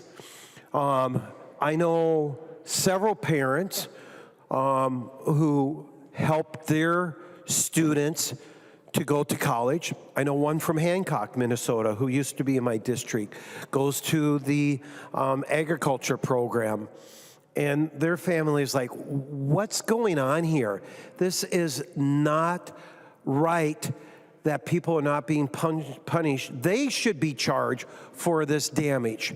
At the end of the day, we need to make sure that our pride and joy, one of our pride and joys, shows well. So this is a common sense amendment. We need to have our campus showing strongly, and if the administration and other people don't do it, then we as a body here needs to take the lead and say, we want our property to look good. We don't want this garbage laying around. Thank you, Madam Speaker. Further discussion to the amendment. To the author of the amendment, Representative Robbins. Thank you for the discussion, members. And I have to say, I do agree with my colleagues who are concerned that we're sort of bailing out the U, and that we should be charging the perpetrators for the costs of these, of the vandalism and the cleanup. I really do agree with that, but in reality, the University of Minnesota, in their statement to the protesters, said that they are requesting leniency and will not be pursuing charges. So I don't think they're going to get restitution. And the U is I forget, Representative Rarick knows the number, but we send them millions of dollars every year, and they are going to ask us for money for this. And to the bigger point that Representative New Brindley was talking about, which is the point I was arguing in committee all season here, this $500,000 to create an administrative program to help help campuses set up childcare is just wasting money. 11 campuses have already figured out how to set up childcare on campus. 4 of them are Head Start. Do you know this money would require it to be Head Start? Head Start is a great program, but that might not meet the needs of all the different campuses, all the 52 campuses. We should let the market work. Members, we're seeing this in a lot of bills. I'll be talking about this on the tax bill as well. But when the private sector already provides a service and the campuses are using it and students have access to it, why would we crowd it out by restricting it, by saying you have to do it through this one narrow program? It's stunning to me. And also it's wrong for the parents. I wish you all could have been in committee with us. So there was a lovely mom who came to testify in support of this bill, and she really thought she was going to get child care reimbursement through this program. She sat there and testified in it, supported it, gave a lovely speech. And when I read the bill, it really didn't say that. So I asked the author, so are people like this testifier going to receive child care grants? No, the stipend was just so that they could participate in roundtables for how to make child care work on their campus. They weren't getting any child care money. And this poor woman who took time out of her day with 3 children and a college education to come up here and testify looked stunned. She thought she was coming and advocating for money for child care subsidies. Members, this is $500,000 we are wasting because schools are free to set this up. And they can do it, and they already are doing it. 4 Head Start, I don't know what the other 7 are. So we should not be spending this money on this program, and instead, we should be spending it on things that are needed. And sadly, one of the things that is needed is to deal with the cleanup and the graffiti and the vandalism at the University of Minnesota. So please vote green. There being no further discussion, all those in favor of the amendment say aye. Those opposed say nay. The motion does not prevail and the amendment is not adopted. There's an amendment at the desk. The clerk will report the amendment. Scott moves to amend House Bill number 5299, the first engrossment. The amendment is coded A3. I recognize the author of the amendment, the member from Anoka, Representative Scott. Thank you, Madam Speaker.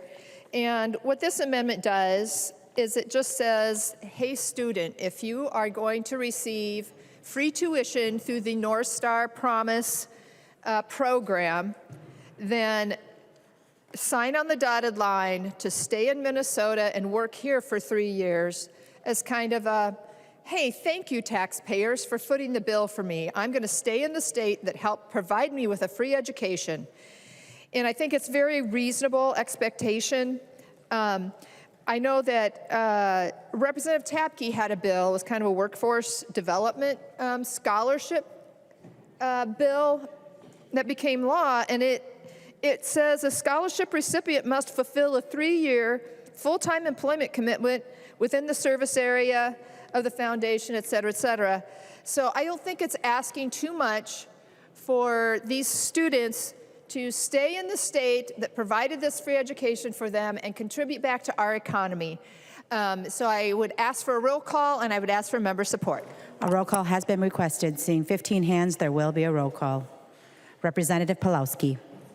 Members, again, there's a validity issue with this one. This is a major change in a program that hasn't even started. To be valid, we would need to hear this in committee and fully understand the ramifications. I ask the body to vote no. Discussion to the amendment. The member from Morrison, Representative Schultz. Thank you, Madam Speaker. Thank you, Representative Scott. What a great idea. Number one, let's just start with where our economy is at in Minnesota. We have rising costs of goods, products, goods, and services across the state, and we have employers desperately in need of employees. And certainly we have kids graduating from high school and going off and finding their career path. And amidst finding their career path, they're going to college.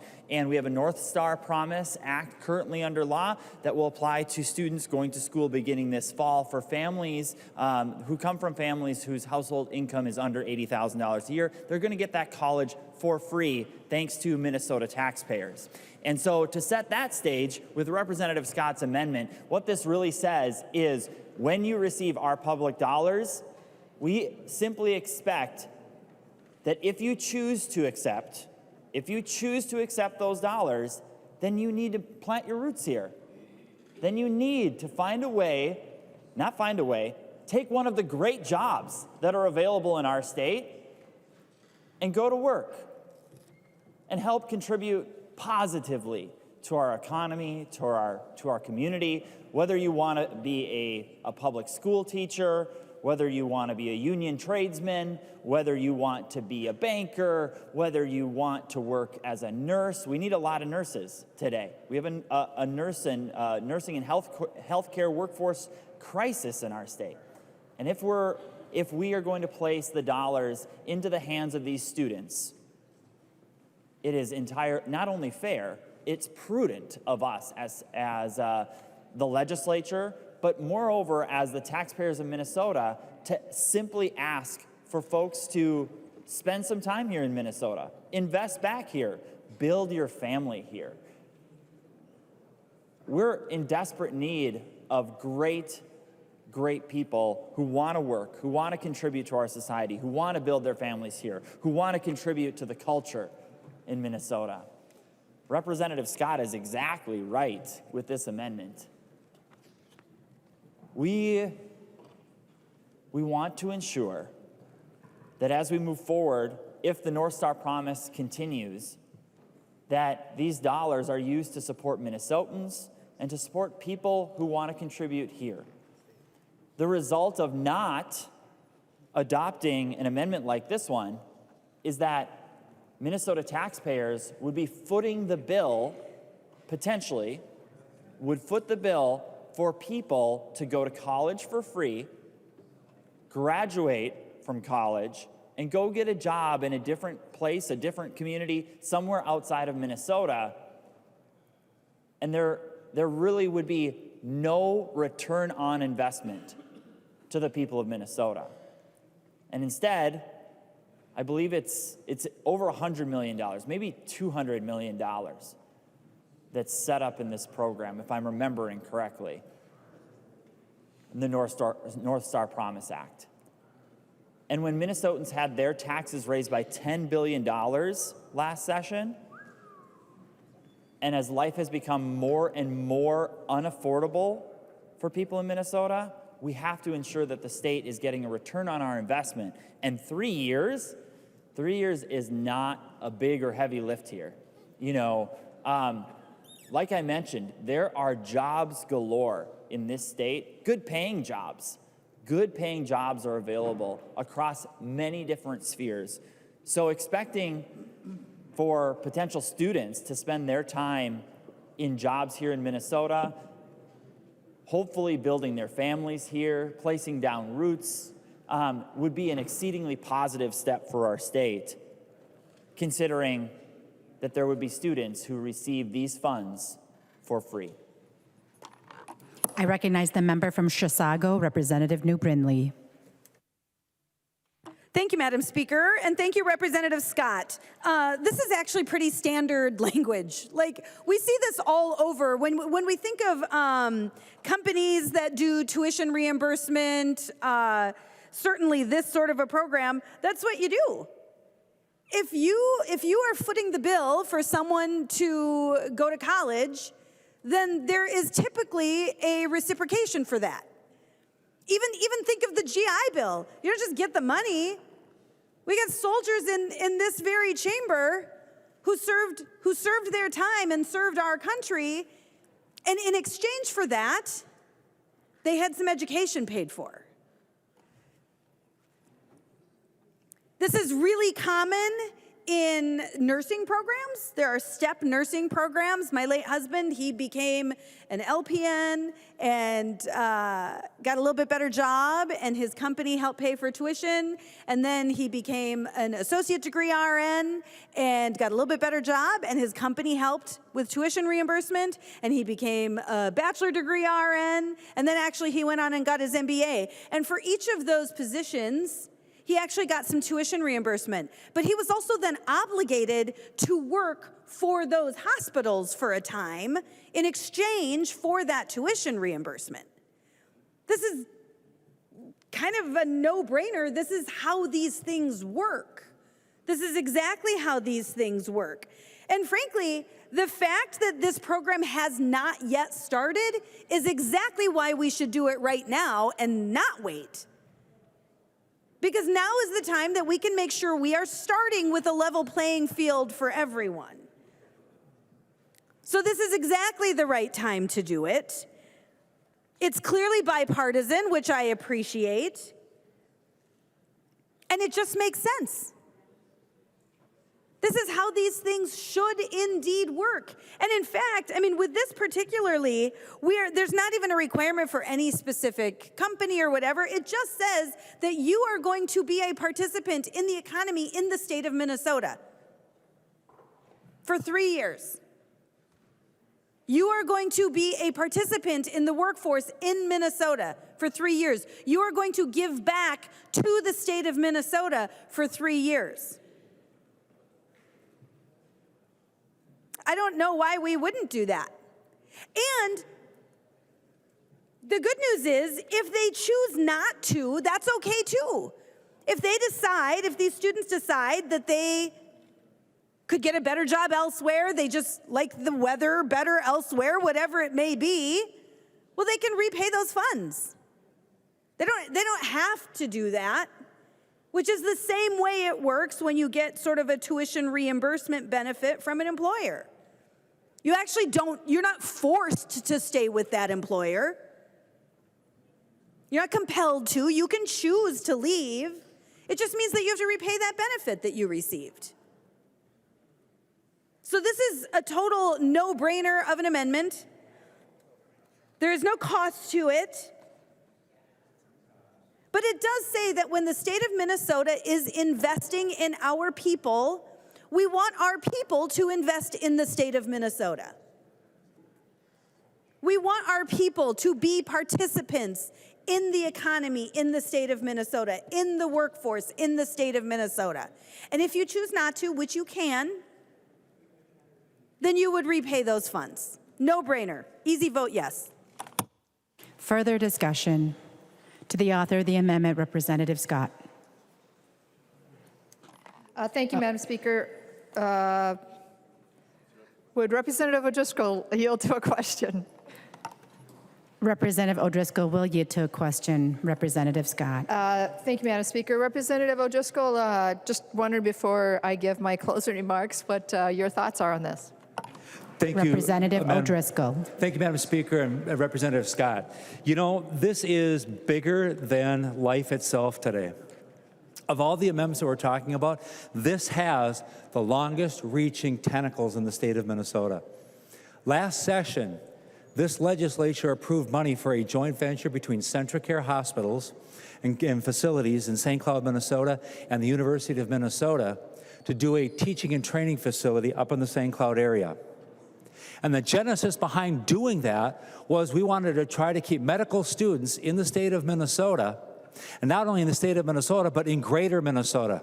Because we know that when they do their practicums, and we know that when they do their internships, and we know that when they do their residency, they tend to stay in Minnesota, and they tend to stay in those rural areas.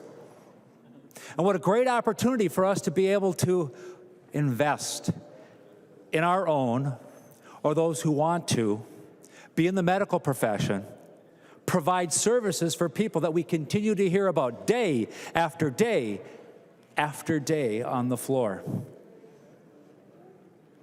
by keeping those folks in Minnesota. And do you know what would happen? Most likely, if they've been here for 3 years in those professions, they've gotten married, they've had children, and they're vested in their community. And that, ladies and gentlemen, is what's good for Minnesota.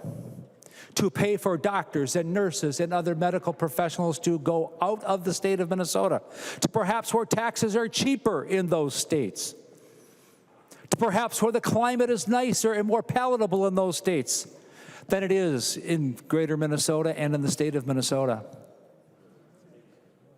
All we're asking is, if we invest in you, can you invest in Minnesota?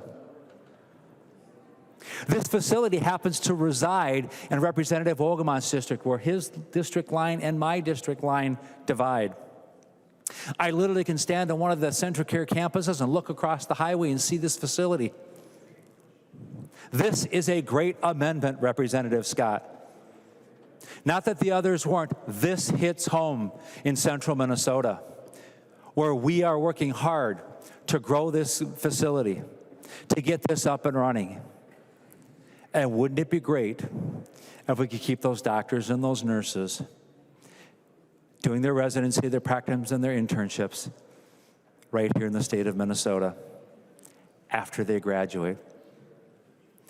Members, I am so glad that Representative Scott asked for a roll call, because we're going to find out who stands with the medical profession and growing the medical profession here in the state of Minnesota by how you vote on this today. Thank you, Representative Scott. I hope that answers your question. You said, where do I stand on this? I stand with the people of the state of Minnesota, trying to provide medical help and care for people by keeping our own homegrown folks in Minnesota. Madam Speaker, Representative Scott, thank you for the question. Representative Scott. Thank you, Madam Speaker. This is commonly done in statute, and it's common sense. Please vote green. The clerk will take the roll.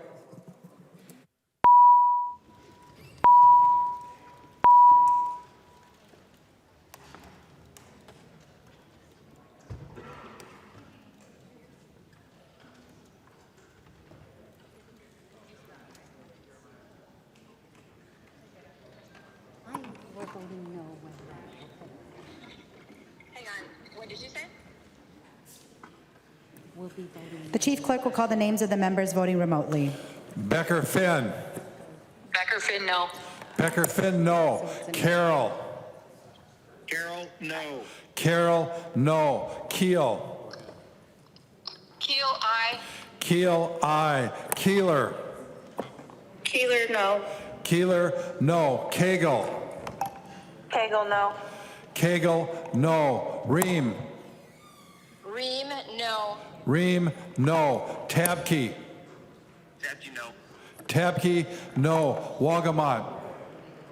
Wogemont votes no. Wogemont, no. The clerk will close the roll.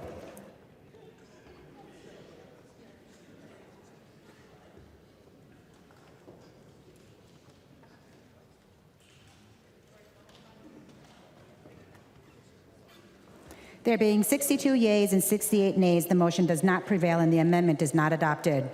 Representative Long. Madam Speaker, I move that House File 5299 be laid on the table. Representative Long moves that House File 5299 be laid on the table. All those in favor say aye. Aye. Those opposed say nay.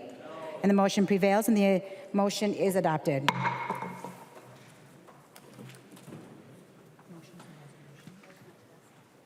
There's a motion at the desk. Long moves that House File number 5247 be taken from the table.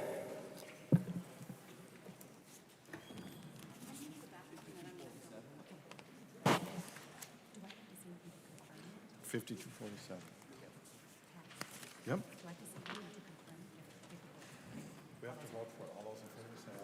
All those in favor say aye. Any opposed say nay. And the motion prevails. The clerk will report the bill. House File number 5247, number 2 on the calendar for the day, an act relating to taxation, the second engrossment. I recognize the author of the bill, Representative Gomez. Thank you so much, Madam Speaker and members. House File 5247 is the supplemental tax budget bill. I'm proud to have it before the body today. You know, the bill is small, like compared to last year, but it builds on our good work that we did in the 2023 session. This bill is a bipartisan bill. There are No, wait a minute. bills from members of both parties in the bill. I hope it will be a bipartisan bill at the end of the day. We'll see. Stay tuned. But we have bills from Representative Gilman, Representative Davids, Representative Weiner, Representative Robbins, Representative Niska. You know, this, like as I said, it kind of builds on our work last year. What you'll find in this bill is that we still put families and children at the center of our work. We put low-income families at the center of our work.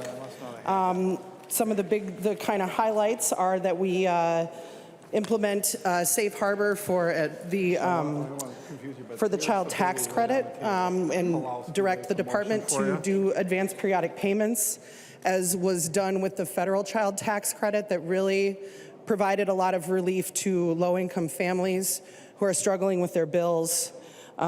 We add extra local homeless prevention aid. We heard in our committee about the good work that our counties are doing with those dollars.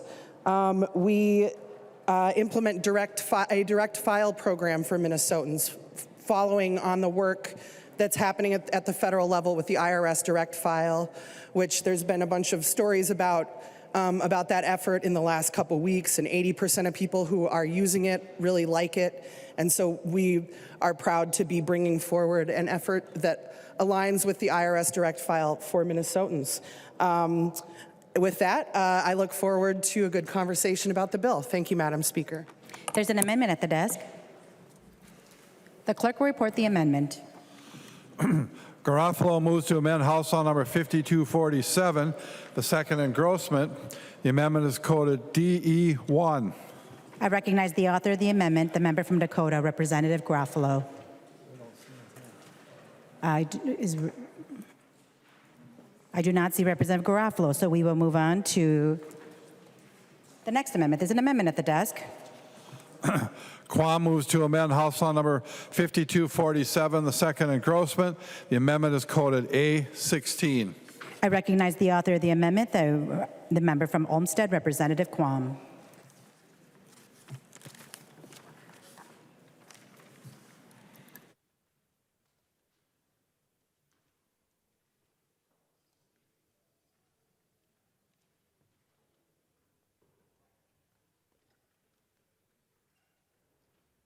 We are on the A16 amendment.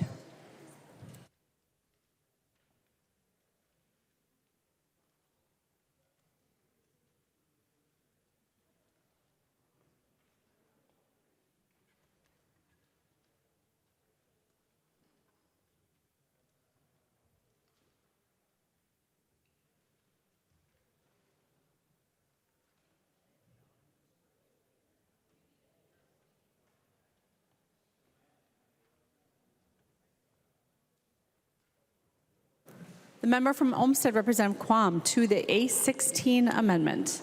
Thank you, Madam Speaker. I had a couple different amendments, and this one, I understand the intent, because several terms ago, I tried to do something that would help cities have some control over the development.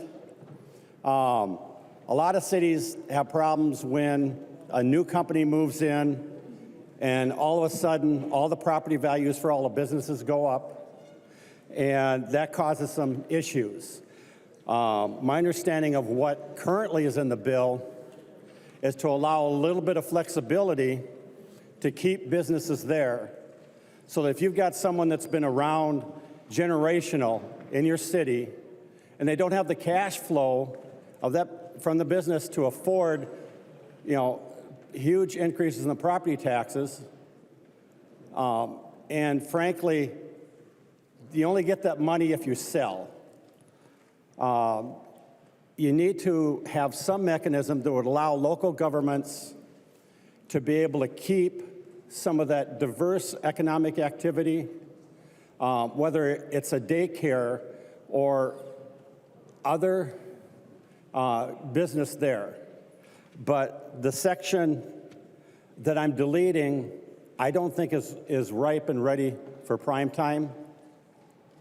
It's an area that we should be looking at local governments having the flexibility to have a robust and diverse economic activity in their area. So I think that this is not right. It's going to have problems, and I'm asking to delete that. The member from Hennepin, Representative Gomez. Thank you, Madam Speaker. Thank you, Representative Quam. I think we got to the A16 at the end.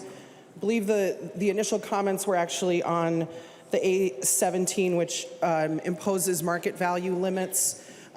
So the A16, which is the amendment that's before the body right now, is Representative Elkin's land value tax.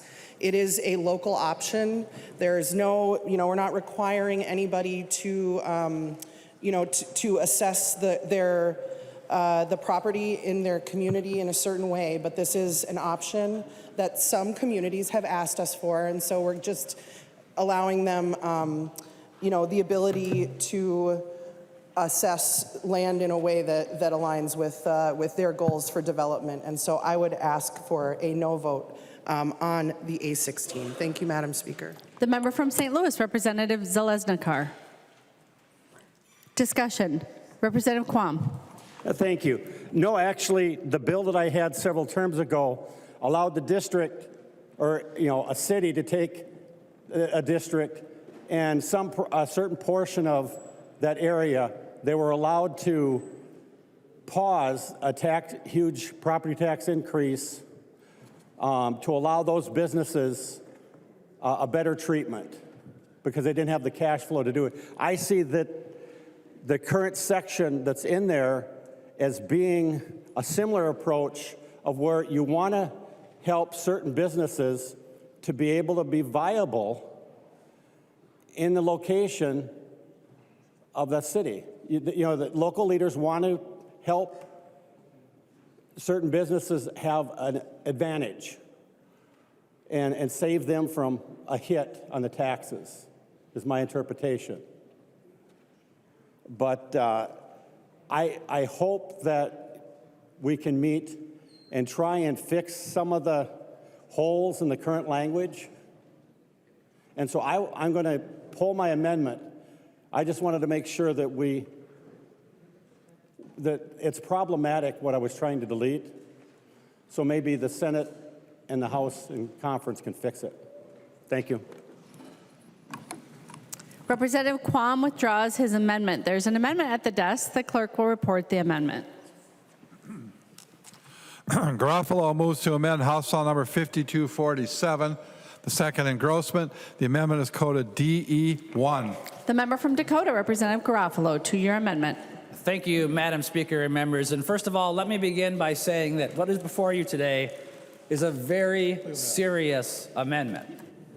It's a serious amendment. I've put the work in researching this amendment, reaching out to key constituencies in the DFL coalition. And when I started this conversation, I thought to myself, who represents the conscience of the modern day DFL? Who represents the heart, the spirit of the modern day progressive movement? And of course, there was only one answer. I went to the Minneapolis City Council. Unfortunately, when I went to the Minneapolis City Council and presented this proposal to them, they said they were opposed to it. They said it just didn't go far enough. It just didn't go far enough. So the amendment before you today, Madam Speaker, and to my friend Representative Gomez, I'm going to miss you, but I did this in the spirit of honoring, I know, your commitment to collective action. I offer this amendment today that would tell the Commissioner of Revenue to simply seize the means of production. That's it. It's a delete all, does everything. Today I'm talking to those people.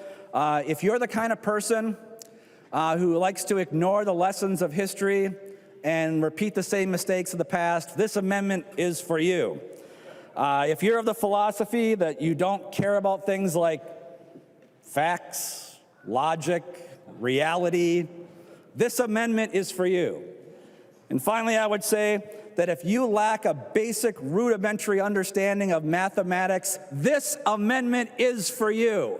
So to those people I'm talking to today, I would encourage you to vote for this comprehensive piece of legislation. Thank you, Madam Speaker.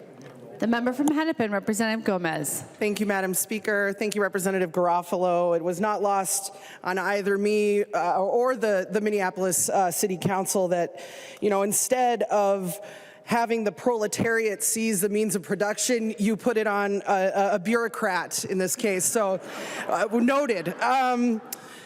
Madam Speaker, would Representative Garofalo yield to a question? I think he will. He will. Representative Gomez. Thank you, Madam Speaker. Representative Garofalo, so as you know, within those who want to seize the means of production, there is a wide diversity of thought.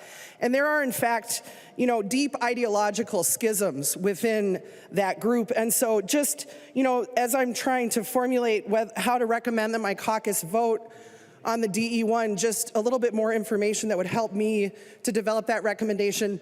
So would you consider yourself like a Trotskyist or a Stalinist, or are you more Point of order, a Madam Maoist Speaker. Leninist, Representative Garofalo? Point of order, Madam Speaker. Representative Jordan, please Thank state you, your Madam point of order. Speaker. Mason's 124 personalities are not permitted in debate. It doesn't matter if Representative Garofalo is a Maoist or an eco-feminist or even just a Jacobin subscriber. The point that is before the body is whether or not Commissioner Marquardt should seize the means of production, and I would ask you to direct Representative Gomez to keep her comments in that area. Thank you. Thank you, Madam Speaker.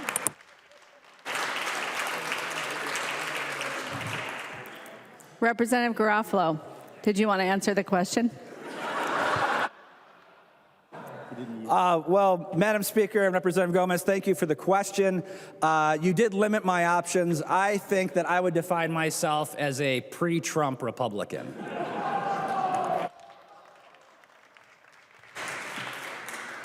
Further discussion to the DE1. DE1, anybody? All those in favor of the DE1, please say aye. Aye. Those opposed to the DE1, please say no. Close. The motion does not prevail. The amendment is not adopted. There's an amendment at the desk. The clerk will report the amendment. Quam moves to amend House Law Number 5247, the second engrossment. The amendment is coded A17. Representative Quam to the A17 amendment. Thank you, Madam Speaker. This one here is, well, the biggest thing I hear about is when the taxes, your appraised value goes up 20, 30%, and your property taxes bump up also. The idea of only allowing a 10% increase per year is to soften that blow so it's never too large. We already have a system that says if your property taxes bump up in the teens or higher, you can have a refund. There's a convoluted process. It's delayed till the fall, and frankly, I'd rather just have it to where you can only have the inflation 10% on your property appraisal. And the exception in here is if the property sold, market value is determined by what it was purchased at. So that would instantaneously, hit that price.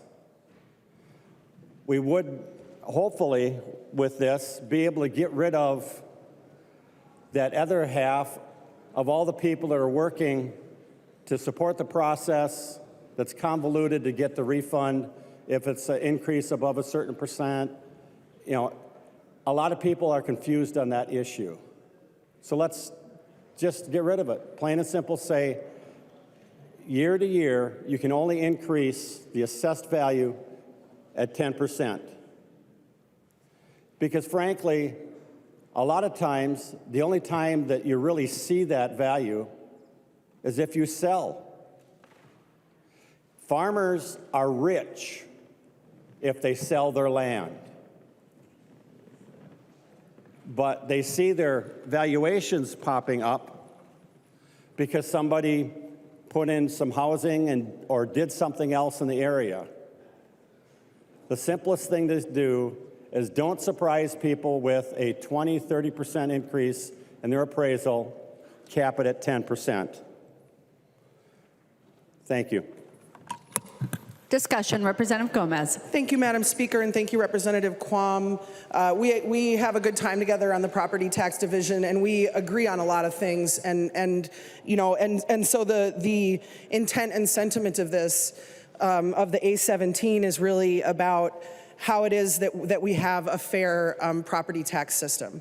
And as you know, you and I and Chair Lissegard, of course, and I think every member of the property tax division, we're all united in that. In that belief that we need to work more toward a fair and more equitable system.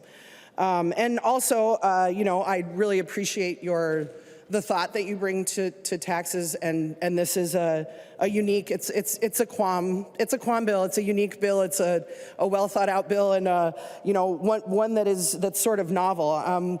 In talking, to counties, to county assessors, to the department about kind of the best way to approach these issues around market valuation, and really major increases to them and the shifts that happen within the levy. And discussing this idea with them, they do have some concerns about this. I mean, it distorts property taxes. It results in shifts.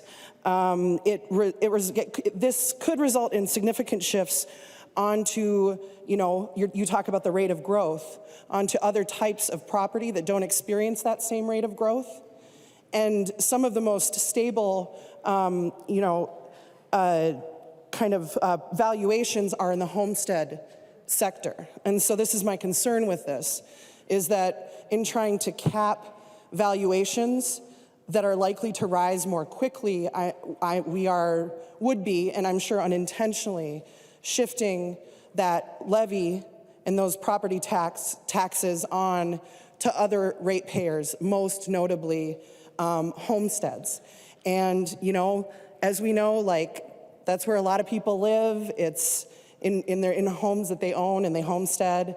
That's where a lot of wealth is in working class and middle class communities. And so I again appreciate the engagement with these issues, and we'll continue to work on them. But I would ask for a red vote on the A17 amendment. Thank you, Madam Speaker. Representative Quam. Thank you, Madam Speaker. This originated because every year farmers talk to me and say, how can this happen? And what's happening, you got a field, the same field, the land is flat. You wouldn't be able to tell where the boundary is between townships. Half of the field was assessed at was appraised increase of 6.8%. The other half of the field was 18%. And there's no logical reason I can give the farmer of why half your field goes 10% bigger. And when I've talked to the county assessors at many different counties, part of it is, well, there was some development in that township, so we went ahead and that township had a higher increase. That doesn't seem fair to me. The same field, and it's too complex already. So trying to find a solution to address that complexity and that issue, you're not going to do that. So I said, what's the simplest way you could address it? Say you can't raise that appraisal by greater than 10% a year. And that was the whole intent. So if in the coming terms we can come up with a solution, but property tax is I can't use the words that I've had people tell me it is. But we can't just say, well, we can't do anything. And I'll go ahead and I'll withdraw this. But frankly, the farmers out there that are listening, we're hearing you. And we're going to work together and come up with a solution, hopefully soon. Representative Quam withdraws his amendment. There's an amendment at the desk. The clerk will report the amendment. Jacob moves to amend House File Number 5247, the second engrossment. The amendment is coded A20.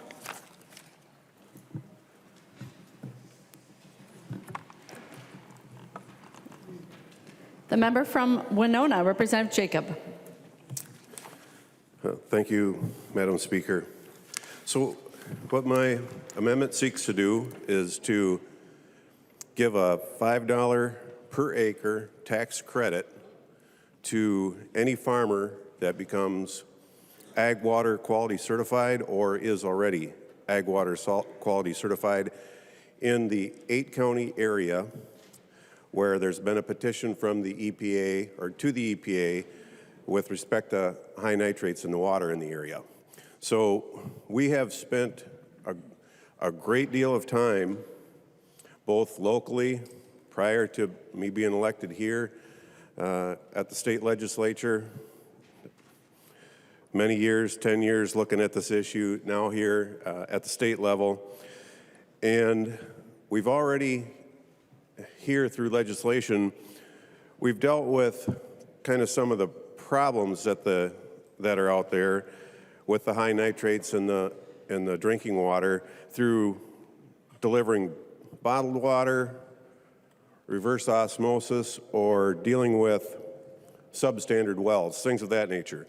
But what my bill would do would be to address the issue before the nitrogen gets into the ground. So every best management practice that we know of are implemented in this Ag Water Quality Certification Program. So we don't have to recreate the wheel. We've already got a program in existence, and we're just going to try to incentivize farmers to get that certification. And the benefits to this go much farther than just nitrogen getting into the ground. If there's any pesticide runoff or herbicide, soil erosion itself, the soil leaving the ground, fish kills, any of those issues that are associated with farming practices, this addresses all of those, but most importantly, the nitrogen issue. So we've found dollars for countless other programs, $3.1 million here recently to convert corn land into prairie plantings. This would consume less than $1 million to implement this program, and it would just be, it's an actual solution to the problem. So I'm going to ask for support on my amendment here. Thank you. Representative Gomez. Thank you, Speaker Hortman, and thank you, Representative Jacob, for this amendment and just for your remarks in its introduction. I really appreciate it. You know, I've kind of like read in the newspaper about some of the issues that you were talking about, but of course, getting a local perspective on it is different, and so I really appreciate your concern about these issues. What's going on in southern Minnesota with water quality, with drinking water, with nitrate pollution, these issues don't just concern you. They don't, I mean, obviously they profoundly and most acutely concern you and your constituents and the constituents of a number of other members in here, Representative Davids, of course, and our friends from Olmsted County. This is an issue that affects everybody in southern Minnesota, but also the thing that we know about water is that water is all connected, and water is life, and we can't have life in Minnesota without water. And so the concerns about clean water issues aren't Republican or Democrat concerns, they're the concerns of the state of Minnesota. And so, I'm grateful to you for bringing this forward and looking forward to learning more about the Minnesota Agricultural Water Quality Certification Program, because that's a program that already exists in Minnesota. And when we're thinking about the best way to approach problems, I know that there's like a tax credit often comes up as being a potential solution to problems. But if you've heard me maybe, or I don't know, maybe you've heard me talk about this, or maybe just the people who are in my committee more hear me talk about this, but we really have to be thoughtful and rigorous when we're talking about the idea of putting in a new tax credit, because oftentimes when you're trying to solve specific problems, tax credits are actually not the most efficient way to achieve the policy outcomes that you're trying to achieve. And so, when we're talking about a tax credit, we have to examine what it in relationship to a direct appropriation, and to actually, funding this program maybe a little bit more robustly. This has a $2 million cost in the tails, and we're not going to, get into that. But it is a program with a cost that puts the bill out of balance. But I'm open to talking about this moving forward, but also really, as someone in taxes, just have to always ask us to be thinking about whether a tax credit versus a direct appropriation is the right policy tool to solve a problem. So at this time, I'd ask for a red vote on this, but I appreciate it. Representative Jacobs. Thank you, Madam Speaker. Jacob, excuse me. Representative Jacob. There are a few other members who want to speak if you want to wait to close, but I'm happy to go right to you now since you were standing. The member from Pope, Representative Anderson. Thank you, Madam Speaker. And I want to thank my seatmate for the amendment. We're trying to find creative solutions to situations that exist in the state, and this is one constructive, positive solution to this. We're putting money into bottled water. We're putting money into reverse osmosis systems, which are kind of like putting Band-Aids on a situation. Whereas this type of solution goes at the actual situation that may be, in fact, causing some of the issues that we're trying to address here. And my friend has worked extremely hard on this resolution. I think he, at last count, had 23 co-authors, both sides of the aisle. Commissioner Peterson was in favor of it. And Representative Jacob is, in fact, certified in fact, maybe he's gone past the initial 10-year period, and he was one of the first to get certified in the state. So he's been a leader in conservation efforts. He understands the situation. He lives in the region of southeast Minnesota. He lives that every day. He sees what works. He sees what doesn't work. And yeah, there's an ongoing cost here, and maybe there's a different way to fund it. But I would ask that at least in the interim, on maybe a one-year basis, to fund this program, to see what it does in terms of the reaction that folks have in getting enrolled in this very beneficial program that looks at all aspects of agriculture. So I would stand in support of the Jacobs Amendment. Thank you, Madam Speaker. The member from Isanti, Representative Johnson. Madam Speaker, Representative Jacobs, thank you for this amendment. It's actually a common sense amendment.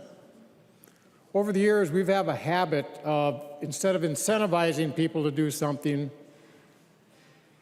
we fine them for not doing it. People are more apt to do it if there's an incentive. And the water down in southwestern Minnesota is an issue. I remember helping my son do his homework many years ago, reading a diary of a person hired by the bank to go check up on the farm loans. And we were reading one day, he was down along the Minnesota River in southwestern Minnesota, and in the comments, he wrote, "I don't know how people can drink the water down here. It's so dirty." That was in the 1840s or 1850s. It's been an issue down there for as long as we've been a state. But this program is a carrot on a stick, incentivizing people to get involved, get into the program. In the long run, this is going to save us money. You heard me, it's going to save us money. It's going to do the things that your side of the aisle is pushing nonstop. No, I grew up in the ag industry on a dairy farm. Farmers only use the amount of fertilizer or herbicides, and very seldom we use pesticides. We only used what was needed because it's expensive. And now they have the computerized system where in some areas of the field when you're going down, some areas don't get anything. It only puts it where it needs it. It saves the farmers a lot of money. But this program incentivizes people to get into the program to help even more. And it doesn't actually cost a lot. In the long run, again, it's going to save us money and help the ag industry in this state. So members, please support the amendment. Further discussion, the member from Winona, Representative Jacob. Thank you, Madam Speaker. So when I first conceived this idea, and I was very familiar with this Ag Water Quality Certification Program, I reached out to Tom Peterson, Ag Commissioner, and he said, well, let me send you some language. So whether he supports the bill or not, I don't know, but he certainly was instrumental in helping me draft the bill. And I did reach out to across the aisle, and I actually reached out to initially to Representative Purcell to try to make sure that she was involved in the initial stages of this so that it would receive bipartisan support. And she's my #2 signature on the bill, and with 5 other Democrats on the bill. So I certainly tried to work across the aisle. And I did try to get this bill heard in the tax committee. So we got it heard in the ag committee. Why it fell short of being heard in the tax committee, that I don't know. Certainly did my due diligence. But essentially a vote against this is a vote against clean water. I'll leave it at that. Please support my amendment. I'll ask for a roll call too. Representative Jacob requests a roll call. Seeing 15 hands, there will be a roll call. The clerk will take the roll on the amendment.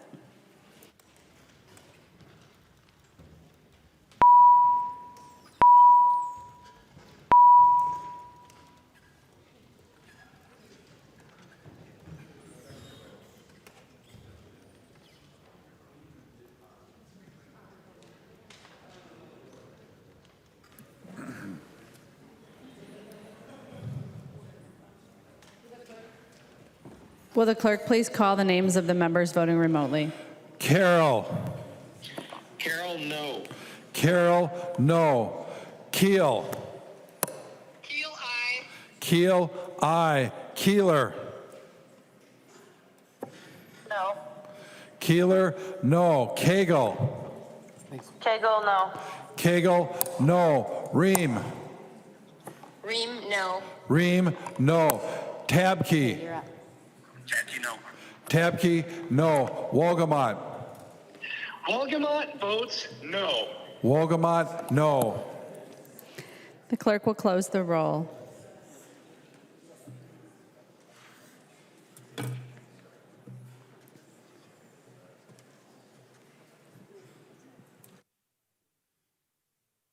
There being 62 ayes and 66 nays, the motion does not prevail. The amendment is not adopted. There's an amendment at the desk. The clerk will report the amendment. Davids moves to amend House Law number 5247, the second engrossment. The amendment is coded A35. The member from Fillmore, Representative Davids. Thank you very much, Madam Speaker. And members, the A35 amendment is one, if there's any amendment that goes on, this should probably be the one. Well, they all should go on, but especially this one. What this says, very simply, and I don't know if this happens in any other agencies across state government, I do not know. But in the Department of Revenue, in the tax area, there's something called a tax court. The tax court will make decisions, agreeing with the department or disagreeing with the department. We have a situation in the state where when the tax court rules, there are times when the Department of Revenue simply ignores the ruling. Now, here's an interesting concept in state government and dealing with the law, that when the tax court makes a ruling, the department must comply. Just a thought. So what this amendment does, it says when there's a tax court ruling, the department must comply with the ruling. In committee, I didn't see anywhere where the department was opposed to this.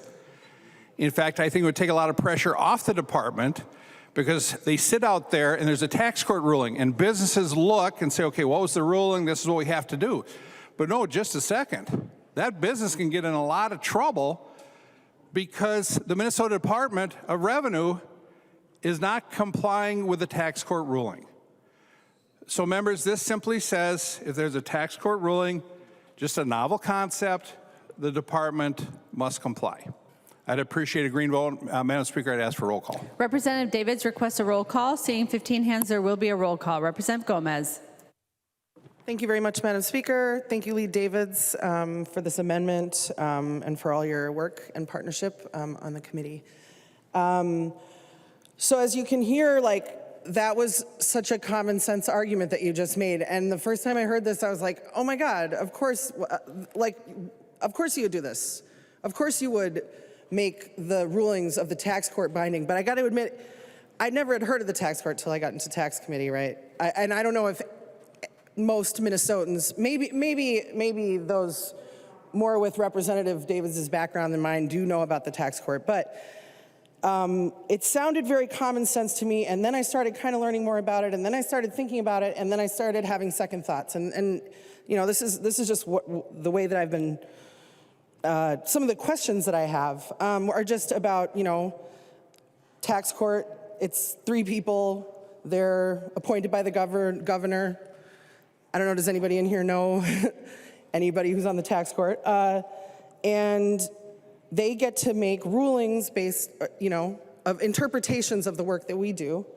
And there aren't usually these specialty courts, and I understand the reason for a specialty court. But you know, I had thoughts about how courts work, about how a body of 3 people work that is appointed by one person, about how, you know, people with very expensive lawyers are able to, you know, do things within our system to change policy, especially through a body like this. And, you know, I continue to have questions, and you know, Representative Norris, this is Representative Norris's bill, my vice chair. We're still working on this. We were just talking about this substantively in the last 2-3 days. We've been meeting with the department on it. We have been talking to the Senate about it. We've been coming up with some other solutions to ancillary issues. We've been really engaging with this. We've heard it in the committee. If we can come up with language that works for everybody, that makes sense for everybody, we can bring it into conference. But for right now, the language isn't quite ready. It's not quite there. And so I would ask for a no vote on the A35, Madam Speaker. Thank you. Discussion on the Davids amendment. To the author of the amendment, Representative Davids. Oh. Thank you very much, Madam Speaker. And the plot thickens. This even gets a little more bizarre here. It's a DFLer's bill, a very fine bill, and I've been proud to be on that bill with Representative Norris. It's a great bill. And I found around this place that if you want an agency to act, they would love it if you didn't accept this amendment. They would just love it, because then it maybe goes away, even though they don't oppose it. One way to get an agency to work with and to strengthen our negotiating position would be to accept the amendment, put it in the bill. Then they'll be talking to you all the time. They will have great interest in what you think all of a sudden. So members, no opposition from the department that I'm aware of. Correct me if I'm wrong. In committee, there was no opposition that I saw. And wouldn't it make sense if we don't do this, let's just get rid of the tax court.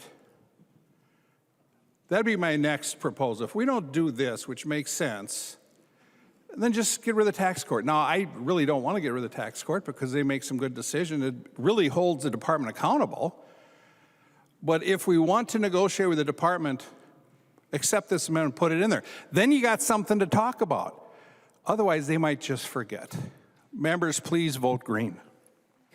Representative Davids, I did not see that Representative Johnson has raised his hand. Would you be okay if I let Representative Johnson go first and then take the vote? I'm done. Thank you. Unless he says something, yeah. Thank you, Representative Davids. I may recognize the member from Isanti, Representative Johnson. Madam Chair, members, normally I don't speak on the tax bill, but this time I have to. I do know a little bit about taxes because my wife's a CPA with her MBT. She talks about the tax court all the time. Guess what happens if an issue affects you, me, anybody in this room, anybody in this state, if the tax court rules against them? They have to follow it.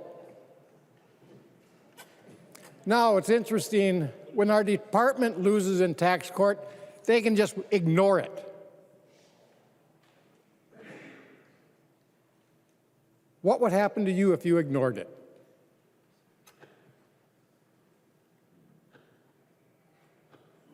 Think about it. Think about ignoring a judge's ruling. It's called contempt of court and you go to jail.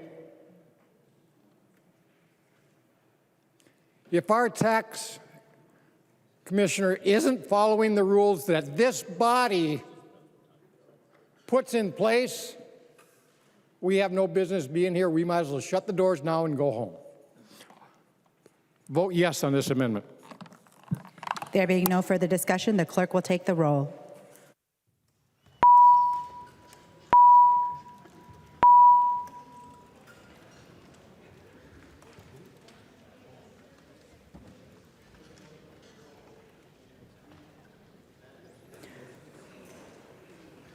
The chief clerk will call the names of the members voting remotely. Carroll.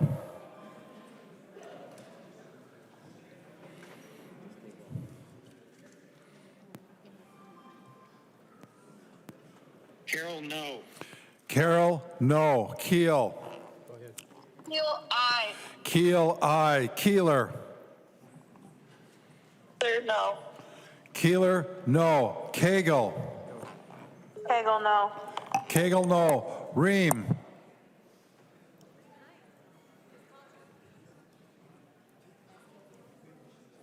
Oh.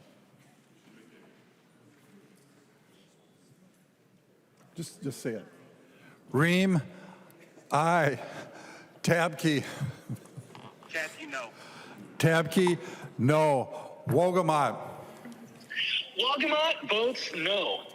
Wogamont, no. The clerk will close the roll.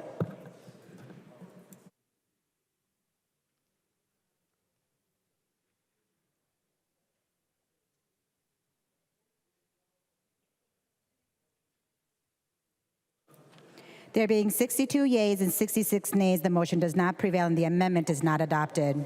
There's an amendment at the desk. The clerk will report the amendment.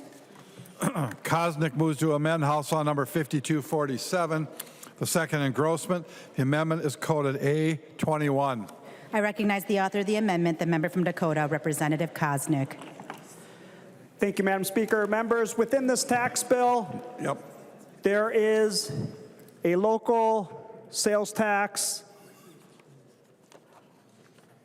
There's a mechanism that can raise a local sales tax without coming to the legislature for approval. And within that local sales tax authorization, there is a local sales tax equalization distribution account. So within this mechanism, if your community met the requirements and went through the procedure to have their local sales taxes raised, which I oppose right there, but if they did that, a portion of the sales tax that is raised within your city would get deposited into this socialized fund. And so what the amendment does is simply retain your local sales taxes by the community that is raising them. And no, I'm sorry.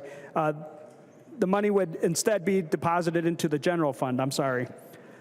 So I would ask that you approve the A21 amendment.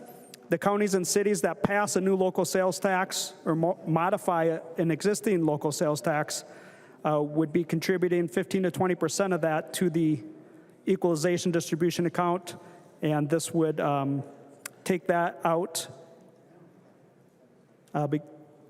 and just go into the general fund.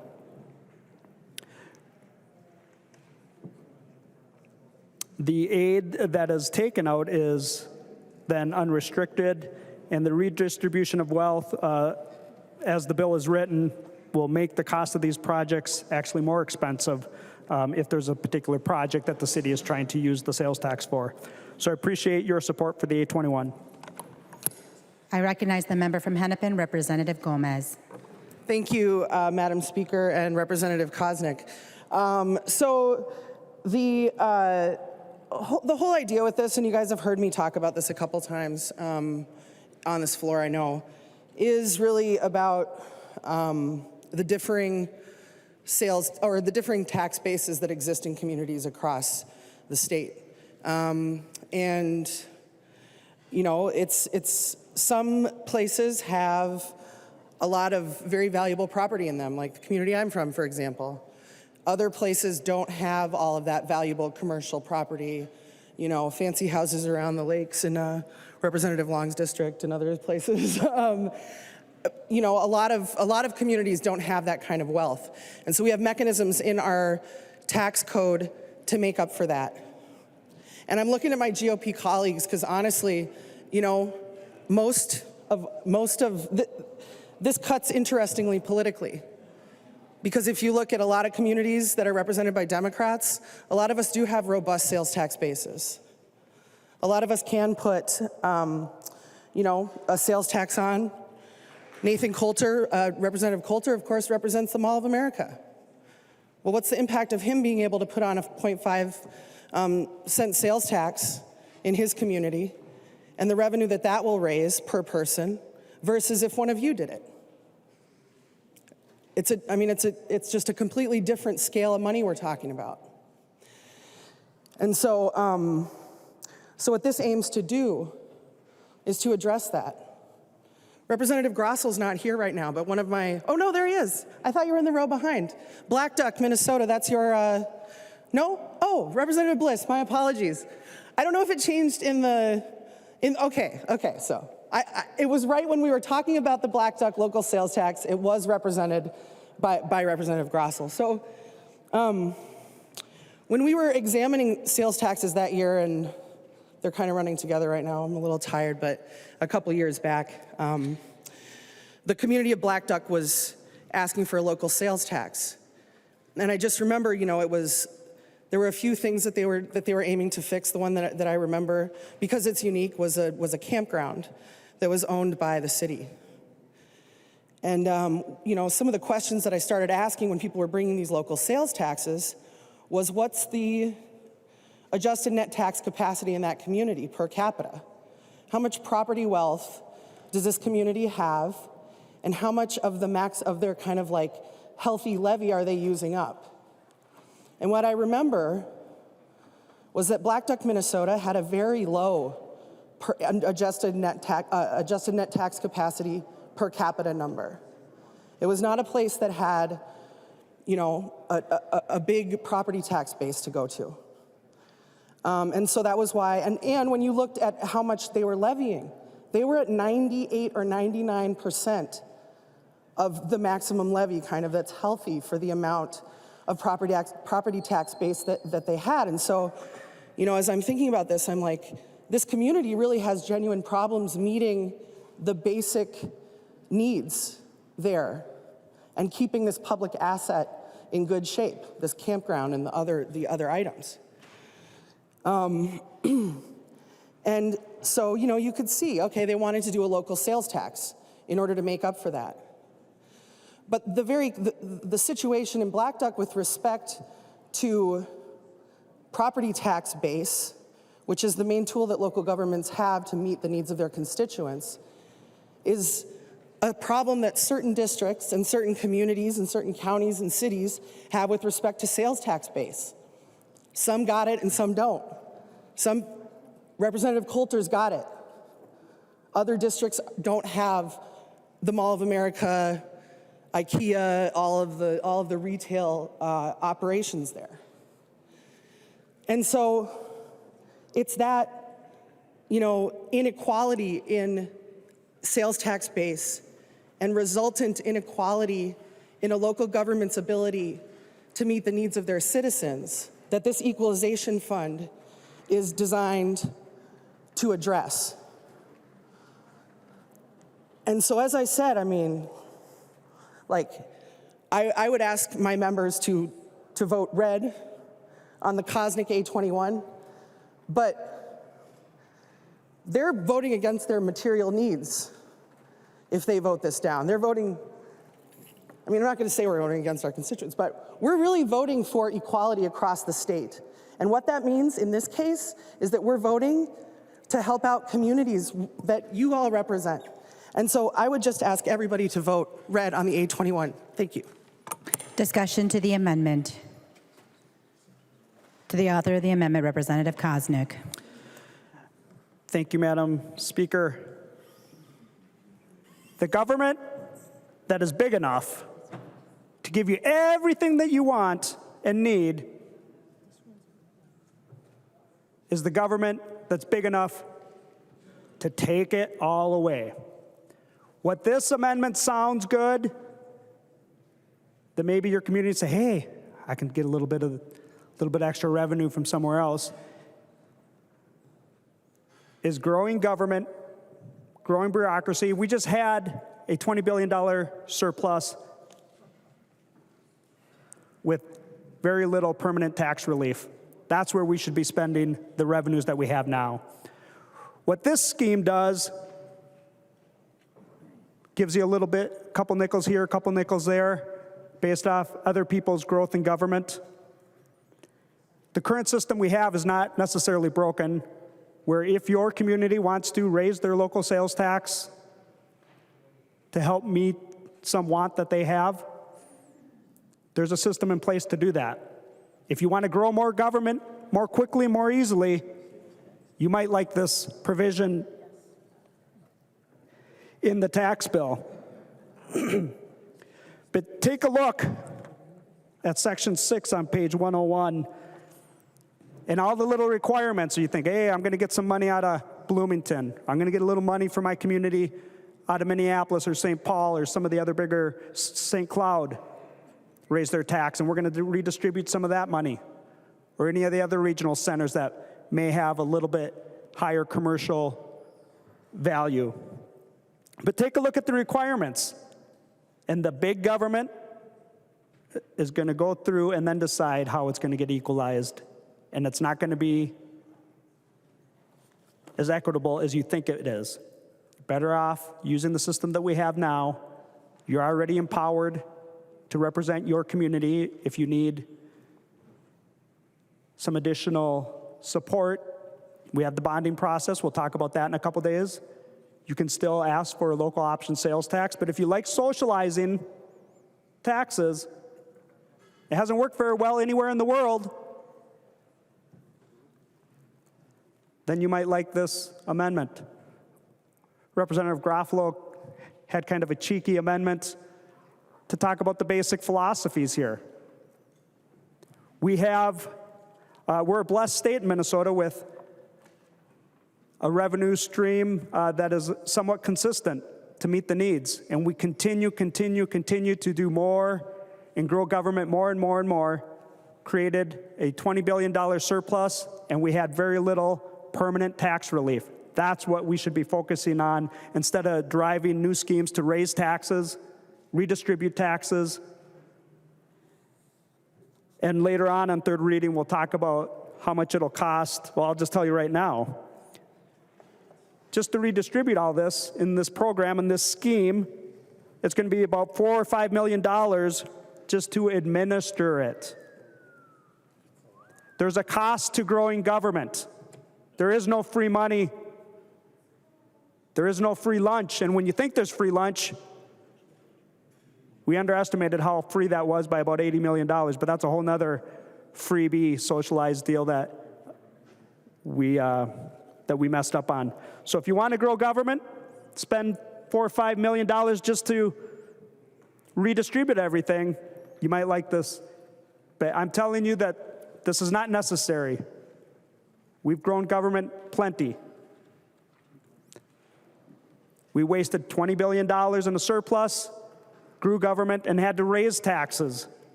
This provision, the whole scheme is not necessary, and so I would ask members' support, because remember, the government that's big enough to give you everything that you need, everything that you want, is also the government that's big enough to take it all away, and we've seen that in recent years, and let's not forget that. I recognize the member from Washington, Representative Anderson. Thank you, Madam Chair. Will Representative Koznick yield for a question? He will yield for a question. Representative Anderson. Representative Koznick, do you have the language of the uses that these sales taxes can be used for? I know it's very specific, certain projects. If you have the language, could you read that to the body, please? Representative Koznick. Thank you, Madam Speaker. And Representative Anderson, I would not dare to read papers in front of the body. So I will just paraphrase a little bit. There are some different uses. It's specific. Members can find it on page 91 of the bill. I'm not sure exactly what you want, but you know, I'm not going to read it. But there's specific uses of the sales tax that are required that would be verified by the Department of Revenue.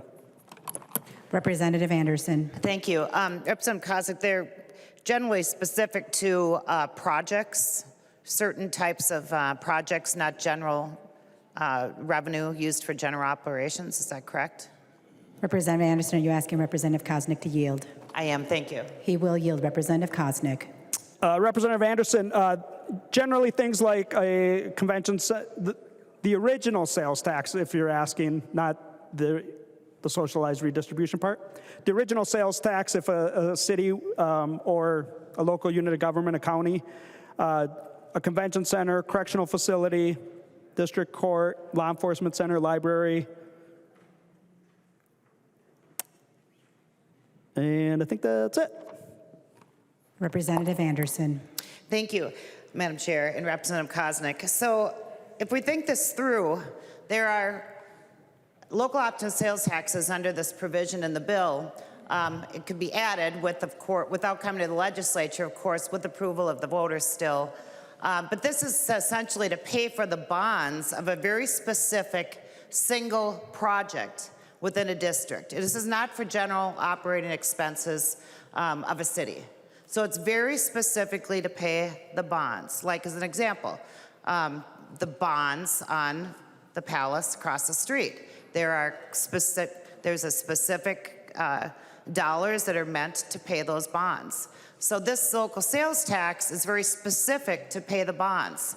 If Representative Koznick's amendment is not accepted, then about 15 to 20% of these dollars, these specific dollars that have to go to pay the bonds for the new convention center, jail, et cetera, within the city, are going to go somewhere else into, as Representative Koznick said, the socialized world of revenue sharing within the state, essentially.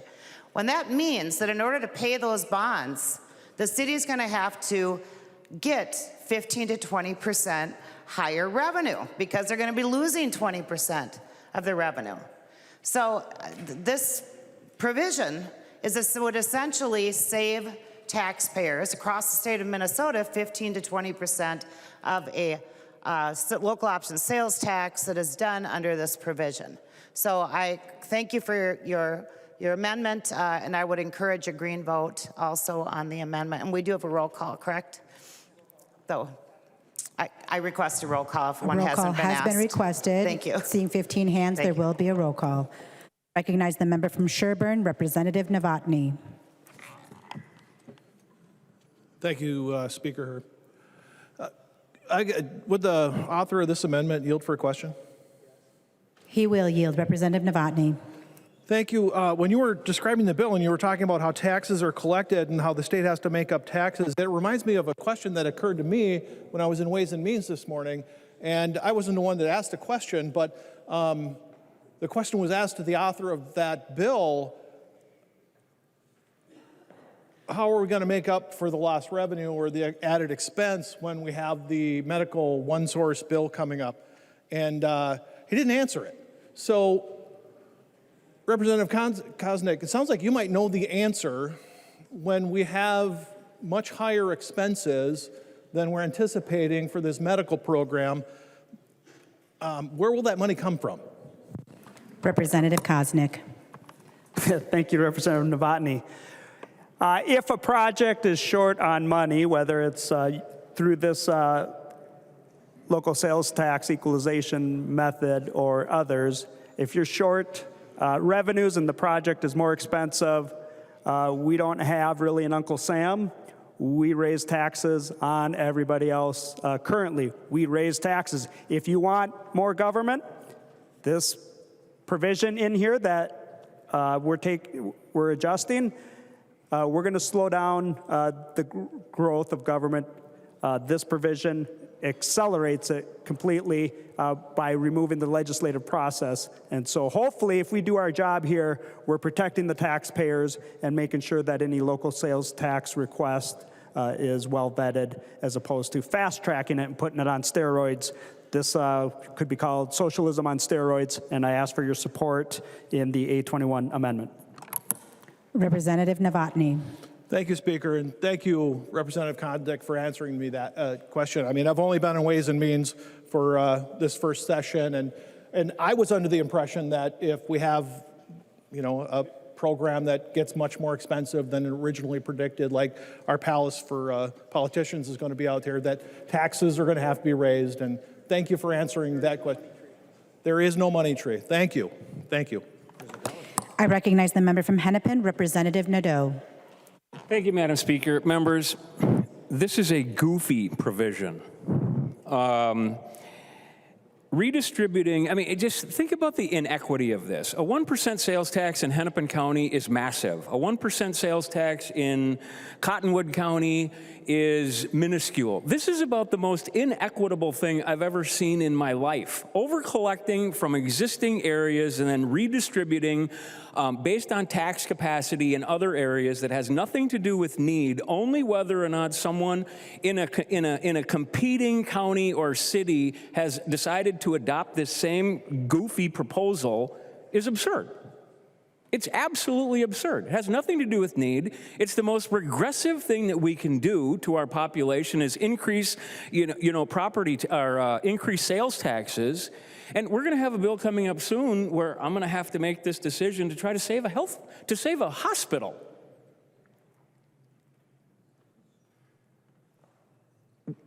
We're here because we're not focusing on those things that we need to focus on, which is paying for those services that are vital, be it hospitals.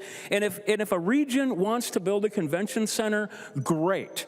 Representative Gomez, I love the fact that you put these things in here where there has to be a referendum, but having two surrounding municipalities have to approve or oppose, I think it's weird. You look at fiscal disparities that was put in effect in 1967. It hasn't been changed since then. We've got these winners and losers based on existing tax capacity, and we've created a mess. One of my cities got excluded from the pool. It's preposterous. This sharing mechanism between municipalities literally eliminates what we're all trying to do, and that's create a working relationship between those local elected officials and the ad valorem property tax levying ability that they have. There's ways for local units of government to work together to build regional facilities. They're called JPAs. And I get it. They're complicated, it's difficult, and the number of things that we're putting in here, a convention center, a regional public library, a park, sports complex, criminal justice facility, these for the most part they can be state assets. And funding them in this way is crazy. It's absolutely crazy. Vote for Koznick's amendment on this thing. I don't get wound up very often, folks, but this is nuts. Vote green on this amendment. Any further discussion? To the author of the amendment, Representative Koznick. I'm just going to wrap it up. Thanks for the support. This is another example of Democrats being irresponsible and making life more expensive for Minnesotans. It just is. We're raising taxes more. It's just unbelievable that we're even discussing it. We're looking into a forward-looking deficit, and we're talking about raising taxes already. What are we going to do when there's a deficit?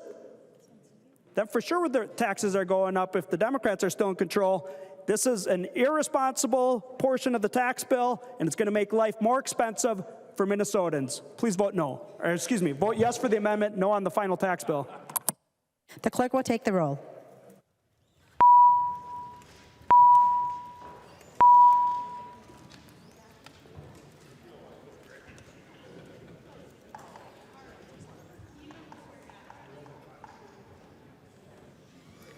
The chief clerk will call the names of the members voting remotely.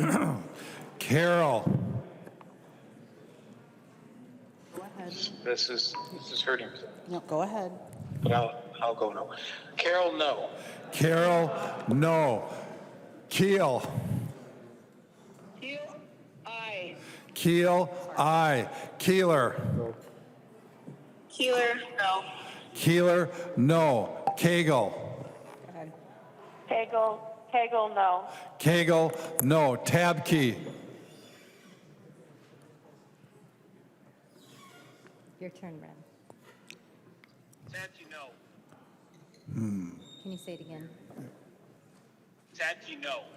Tabke, no. Wolgamott. Wolgamott votes no. Wolgamott, no.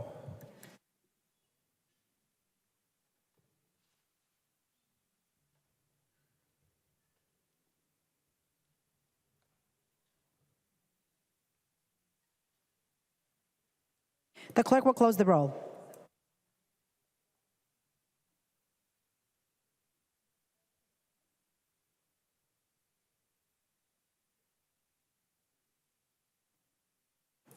There being 61 yeas and 66 nays, the motion does not prevail and the amendment is not adopted. There's an amendment at the desk. The clerk will report the amendment. Davids moves to amend House Law number 5247. The second engrossment. The amendment is coded A32. I recognize the author of the amendment, the member from Fillmore, Representative Davids. Thank you, Madam Speaker. Members, what the A32 amendment does is in the bill, we decouple from the 530 safe harbor language.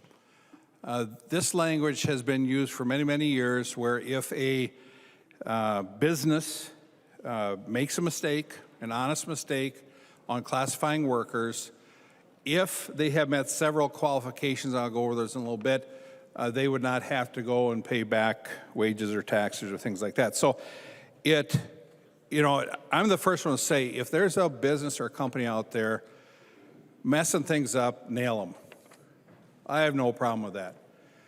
But when a company is trying to do the right thing and an honest mistake was made, this is a provision that matches up with the IRS that says if you meet these criteria, you will basically be off the hook on penalties and back payments. So this is the safe harbor language. It's been eliminated in the bill. It's just an outrageous attack on our small businesses. The big corporations, they've got the accountants and the attorneys to take care of this stuff, but a mom and pop shop can really get messed up if they don't have this safe harbor. So what this amendment would do is it would get us back to where we are today. where the IRS and the state are on the same page. What this does, it decouples the state from the IRS, and I really don't think we want to go there. So, members, I really hope that we can, maybe not, as Mrs. Blakesley, my 6th grade teacher, said, Gregory, today's not the day. I've kind of got that feeling right now. But when all is said and done, of course, when all is said and done, there's usually more said than done. But in this case, we really need to stick with the IRS protocol on this. Now, I understand that, well, over the years, I have really, as tax chair in the past, I've really worked hard to conform with the feds. And I am disheartened to say that Chair Gomez defeated my world record by 1 day on being the quickest to get conformity in place. So that hurts Chair Gomez, but as my mother, God rest her soul, would say, sometimes we just have to live with disappointment. And that's the case there. But what we're doing here, where we're complying and in sync with the IRS, this takes us off course and could be extremely damaging to our small mom and pop shops here. A recent legislative audit report found the determination of a worker's proper status can be challenging due to varying tests within state agencies and the subjective nature of the criteria. It's like we're trying to hit a moving target here. Due to the confusion related to the classification of workers and the subjective nature of these tests, a safe harbor against retroactive employment payroll tax assessments that was enacted by the state of Minnesota to match up with the feds. And then it goes into, to meet these safe harbor, business must meet several things. So it's not like they can just be abusing the system and they're okay. That's not what it is. There are criteria they have to meet. For example, they have to have reporting consistency, substantive consistency, and acting on a reasonable basis by either following a past court case, a past audit of the taxpayer, or longstanding recognized industry practice. So why in the world would we split from the feds on this? It makes absolutely no sense whatsoever. So what this amendment does is it basically reinstates the safe harbor to protect our small business. This is not the big evil corporations as we talked about in committee many times. This is about every business in the state. It's very confusing, and if a business was not pulling any games here, pulling any shenanigans here, they would have a safe harbor to go to. And I think that's very important that we do that. So members, I'd appreciate your support. And if there's any other members that wish to comment on it, then I'll have a wrap up as is tradition in this House. Madam Speaker, we must have order.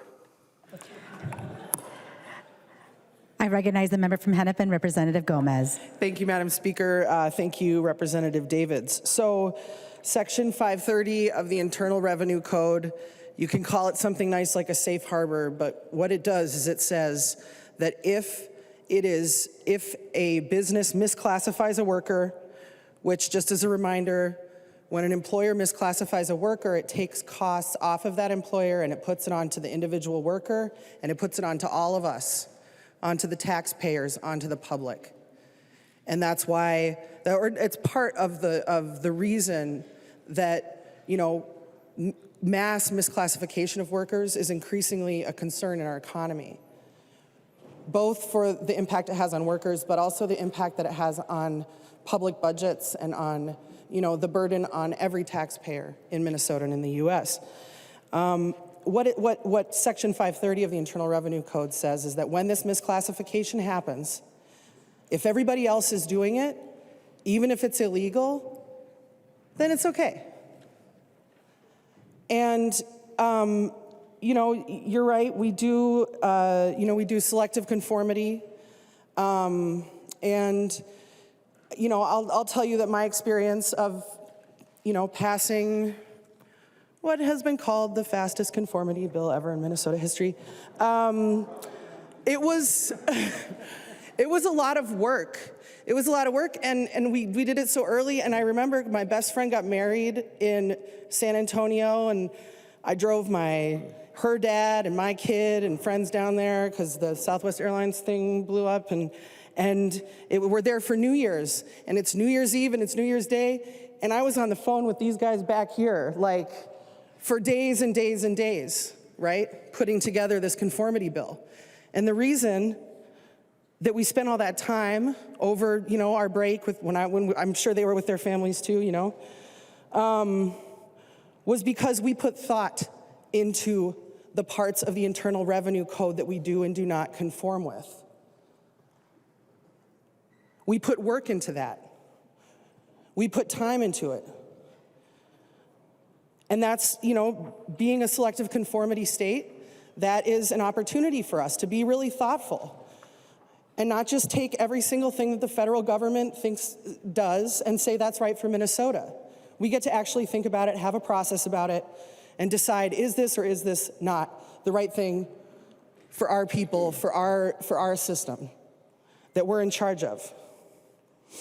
But that's not the case with this provision, interestingly. This was Representative Greenman's bill, and she taught me about the history of this provision, which is weird, a little bit.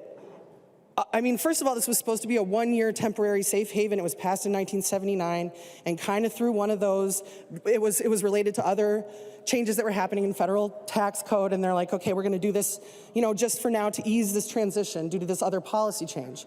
And then, how it works, the federal government sometimes it got temporarily extended again and again and again and again, and then eventually it just became part of the wallpaper or whatever. And we didn't codify it in Minnesota law, even though it was passed in 1979. It didn't end up in Minnesota law until 2009, and it wasn't one of those deliberative processes that Representative Davids engaged in several times, that I've engaged in once. It wasn't a process like that. It was like this mass, kind of broadening of the parts of the Internal Revenue Code that we do automatically conform with. So it connected us with any uncodified provisions in federal law. So we didn't even make an intentional policy choice about adopting Section 530's safe haven, or, kind of like two wrongs make a right. And so, I think Mrs. Gomez, not me, my mom, Mrs. Davids, and Mrs. Blason would all agree that two wrongs don't make a right. Please vote red. Discussion to the Davids amendment. To the author of the amendment, Representative Davids. Thank you very much, Madam Speaker. I think I'm last here. Something, Chair Gomez, that you said, I would like to clarify a little bit here. This is not about constant misclassification. That's not what this is about. This is basically, when I read it here, it's basically about a one-time safe harbor. Now, it could be a two-time safe harbor, a three-time safe harbor, if that company is called into question but has met the criteria here. This is not a get-out-of-jail-free card. This is helping out a small business that goofed. And so this isn't like giant misclassification, and this isn't you can do it all the time, and so we're going to do it wrong because we got this safe harbor. That's not what this is about. When you're dealing with the IRS or Department of Revenue, when I deal with them, I don't want to mess around. I don't want to mess around with them. And that's not what this is about. This is not about constant misclassification. This is about somebody made a mistake, and like I said, if somebody's a bad actor out there, nail them. I've got no problem with that. But to comply with this stuff, and when you see what we're doing in the misclassification bill, where there's 6 agencies brought in with no accountability, if that doesn't scare you, all we're saying here is that if a company made a mistake and they meet the criteria, they can't just say, oh, I made a mistake, let me off the hook. We made a mistake, but I've had reporting consistency, substantive consistency, acting on a reasonable basis by either a past court case, a past audit, or long-standing recognized industry practice, then they can't nail you. This is not something that companies are going to come back with time after time after time. So members, let's vote green. There being no further discussion, all those in favor of the amendment say aye. Aye. Those opposed say nay. The motion does not prevail and the amendment is not adopted. There's an amendment at the desk. The clerk will report the amendment. Anderson P.E. moves to amend House File Number 5247, the second engrossment. The amendment is coded A33. I recognize the author of the amendment, the member from Washington, Representative Anderson. Thank you, Madam Chair. This amendment essentially deletes the corporate franchise tax return public disclosure language that's in this tax bill. And let me talk a little bit about what that is very quickly. We have always had a longstanding principle in this country of taxpayer confidentiality. There is Section 6103 in the IRS tax code. It provides that tax returns are not subject to public disclosure, and it also prohibits sharing of federal information with states unless they have similar safeguards. So I want to start with the whole idea of confidentiality, and then we'll talk about the purpose of this, or potential purpose, and we'll get into what the ramifications would be for this. So the bill, should this amendment not be adopted, the bill as it is essentially says that your business tax returns would be public. They'd be made public by the Department of Revenue if you're over a certain sales level. I want to, and the Department of Revenue would have to put that up online. And I can't remember the amount, I think it's about 250 million if someone wants to correct me, in sales. So the corporate return of every company that does business in Minnesota would be public under the skies, assuming that it stood muster, because I'm sure that it's unconstitutional from a privacy standpoint, but that's for the lawyers to talk about. What it started with saying, this is for both state or both public and private companies. Now we all know that companies that are public, large publicly traded, if they're publicly traded companies, a lot of their financials are already public because they disclose them. They disclose them if they are publicly traded on their own. They do it every quarter. They disclose the information because their investors want to know what's going on. But private companies and some other smaller public companies don't need to disclose this. It's up to them. They can disclose it to their investors if there are investors or their partners, but they don't need to disclose their financial information because we believe in taxpayer confidentiality. Should this be put on and be upheld, we would end up having to redact so much information, private information, that I'm not sure what the information would be worthwhile anyway. It's very, very questionable what anyone would garner out of this information.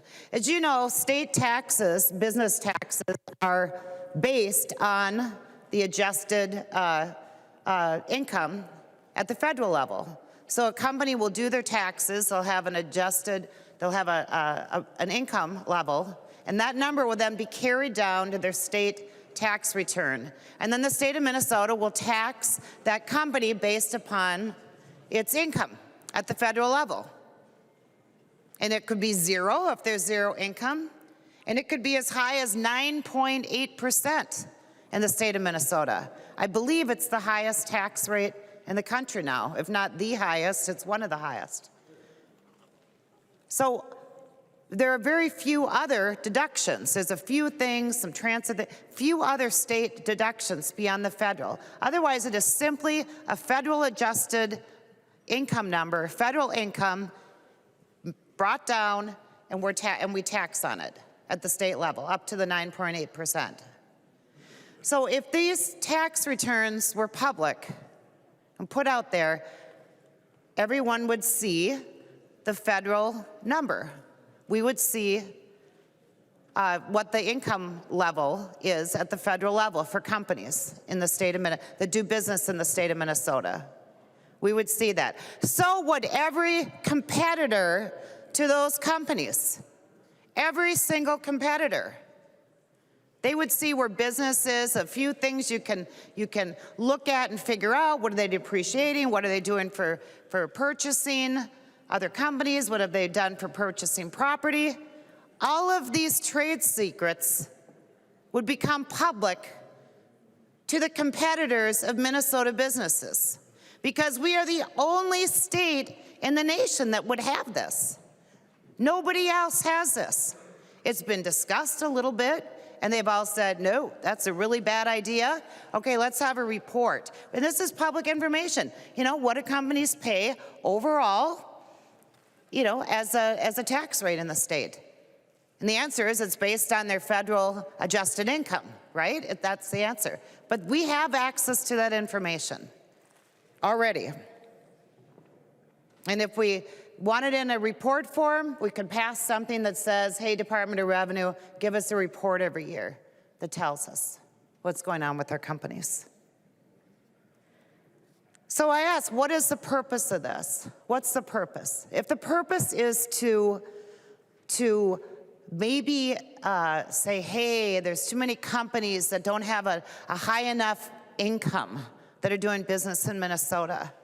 Maybe there are companies that have zero liability because they have so many deductions because they built businesses and expanded all across the state or the country, and so they're deducting those huge costs of construction in the 1 year. It won't be every year, in that 1 year.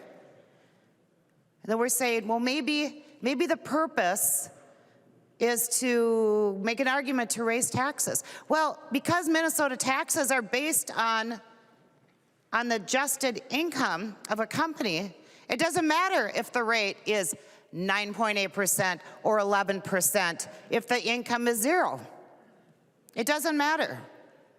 These are issues from a deduction standpoint from the federal level. It's a different level than what we do in Minnesota. So it makes absolutely no sense. I want to also just, you know, I have another amendment that's right after this that's going to talk about investment earnings, and it's going to talk about the earnings of these companies. Because I think there is, you know, I've enjoyed being on the tax committee. I certainly enjoyed Representative Garofalo's amendment. It was in jest, but there is some very much reality in that. There is a push in the state. It's not communism, like, well, maybe a little bit, like Garofalo's amendment had. But there is definitely a large socialist, people that believe in social economic theories here. And many of them within this legislature, and maybe it's the controlling body within this legislature. Not everyone, but it exists. Things that, you know, I think the history of the world has shown that it doesn't work, but it exists. And it's scary that we would attack our companies on a privacy issue that really harms their competitive advantage against a company, let's say in Wisconsin next door. Let's say we have a company here, Marvin Windows, or something that I think is still private, okay? And there's a window company in Wisconsin, and yet their finances are going to be public. Okay. Why would we do that to our companies? Why would we do that? Because they'll never do it in Wisconsin or anywhere else in this country or anywhere else in the world. We are competing against companies from, you know, other countries. This isn't just about Minnesota. So I ask that we accept this amendment. I ask that we really think through, for those of you that may, you know, want to vote no on this amendment, really think about, you know, what it would do anyway, which is nothing positive. Nothing positive. And there's no reason to vote against this amendment. And think about our businesses. that employ everyone, that are an economic engine of this state. So thank you, Madam Chair. I recognize the member from Hennepin, Representative Gomez. Thank you, Madam Speaker. Thank you, Representative Anderson.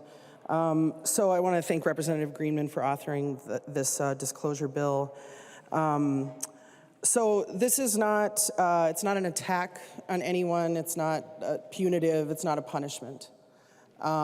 This is a matter of transparency, and it's a matter of accountability.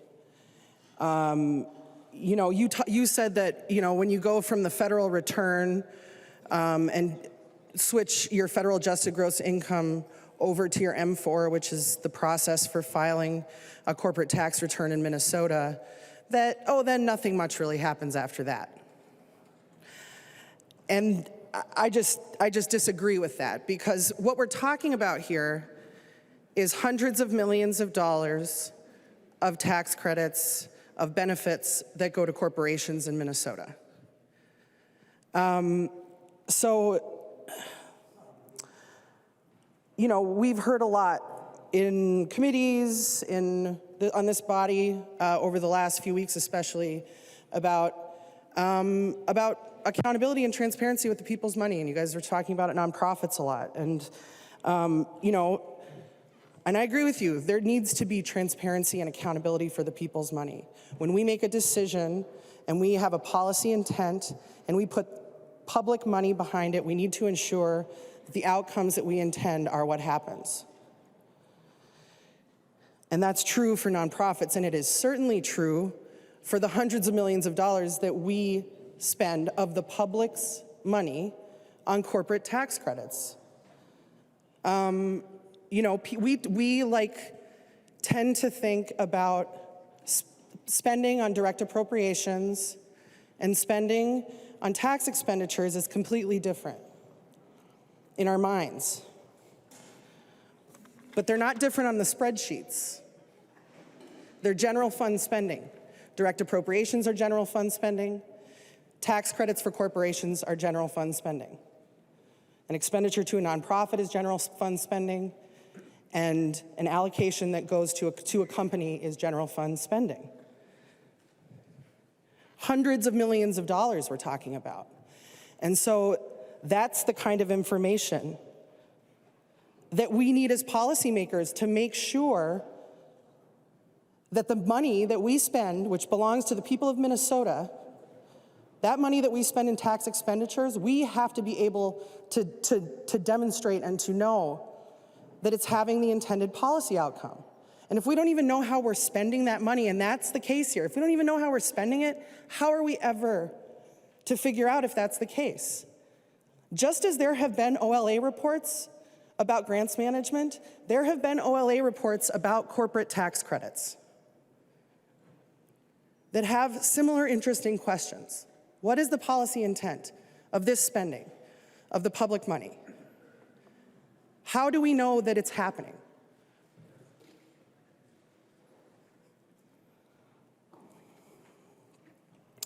And so we shouldn't think of these as very different things. There is one difference with a lot of these, though, is that a lot of corporate tax credits are basically the equivalent of open appropriations. Okay? Some of them have limits that we put in. We say, okay, this credit is capped at a certain amount, but a lot of them are not. If we say this thing that a business purchases is exempt from tax, there's no limit to that. It's an open appropriation. And so what we are trying to do with this bill is very simply to bring that same transparency and accountability that you have been telling us that you want to the other side of the ledger, to tax credits, because it's all public spending. And so that's the intent of this bill. It's not to attack anybody. It's not to be punitive. It's just to say, hey, like, we need information. The people deserve information about this. You know, we know way more about this, we know way more than this information about nonprofits. Way more. They have to tell us how much they pay their people. Like, you don't have to do that on a tax return. You're not going to have to disclose that under this. Publicly traded corporations have to share a lot of information with the Securities and Exchange Commission. But those same companies that have to share that money with the SEC, they don't have to share that commensurate information about Minnesota, about their activities in Minnesota with us. I want to talk a little bit, it's maybe like a little rare, not that rare. Like, I cared so deeply about privacy. You can ask some of your colleagues who I've worked with across the aisle. Representative West isn't here right now, but like me and Lucero have worked on issues of privacy because like the Fourth Amendment is incredibly important to me. The right of the people to be secure in their persons, their papers, and their property. I'm trying to recite it from memory, so I'm probably getting the order wrong. And to be safe from government incursion is something that's very important to me. And the right to privacy that people have, that human beings have, it does not come from the government. It is inherent, it's inalienable. There's a Fourth Amendment that protects that right, but that right doesn't come from the government. A corporation is not a person. A corporation does not have that inalienable, inherent right to privacy that a human being does. A corporation is chartered by the state, it's chartered by a government, it's created by a government. We're not. So I really object to conflating the privacy of an entity that is created by the state with a human being's right to privacy. And finally, I just want to say that, the argument about saying that this federal law would prevent us from doing this is, it's just a red herring, it's just wrong. There's like teams of tax attorneys that work at the Department of Revenue. We've asked them, is this a violation of federal law? They have said no, so that's simply not true. I've said that to you guys like many times before. The department has said it, so I'd like if we could dispense with that, but that's neither here nor there. So just finally, fundamentally, this is about the fact that multi-billion-dollar corporations, they pay no taxes. Amazon pays no taxes. People are bothered by that. I'm bothered by that. My constituents are bothered by that. People in Minnesota are bothered by that. Because I pay taxes. My mom and pop businesses on Main Street, Lake Street in my case, pay taxes. Why doesn't Amazon have to pay taxes? So it's not that complex. It's not some devious plan to do something. It's just to say the people have an interest in this. We as policymakers have an interest in this.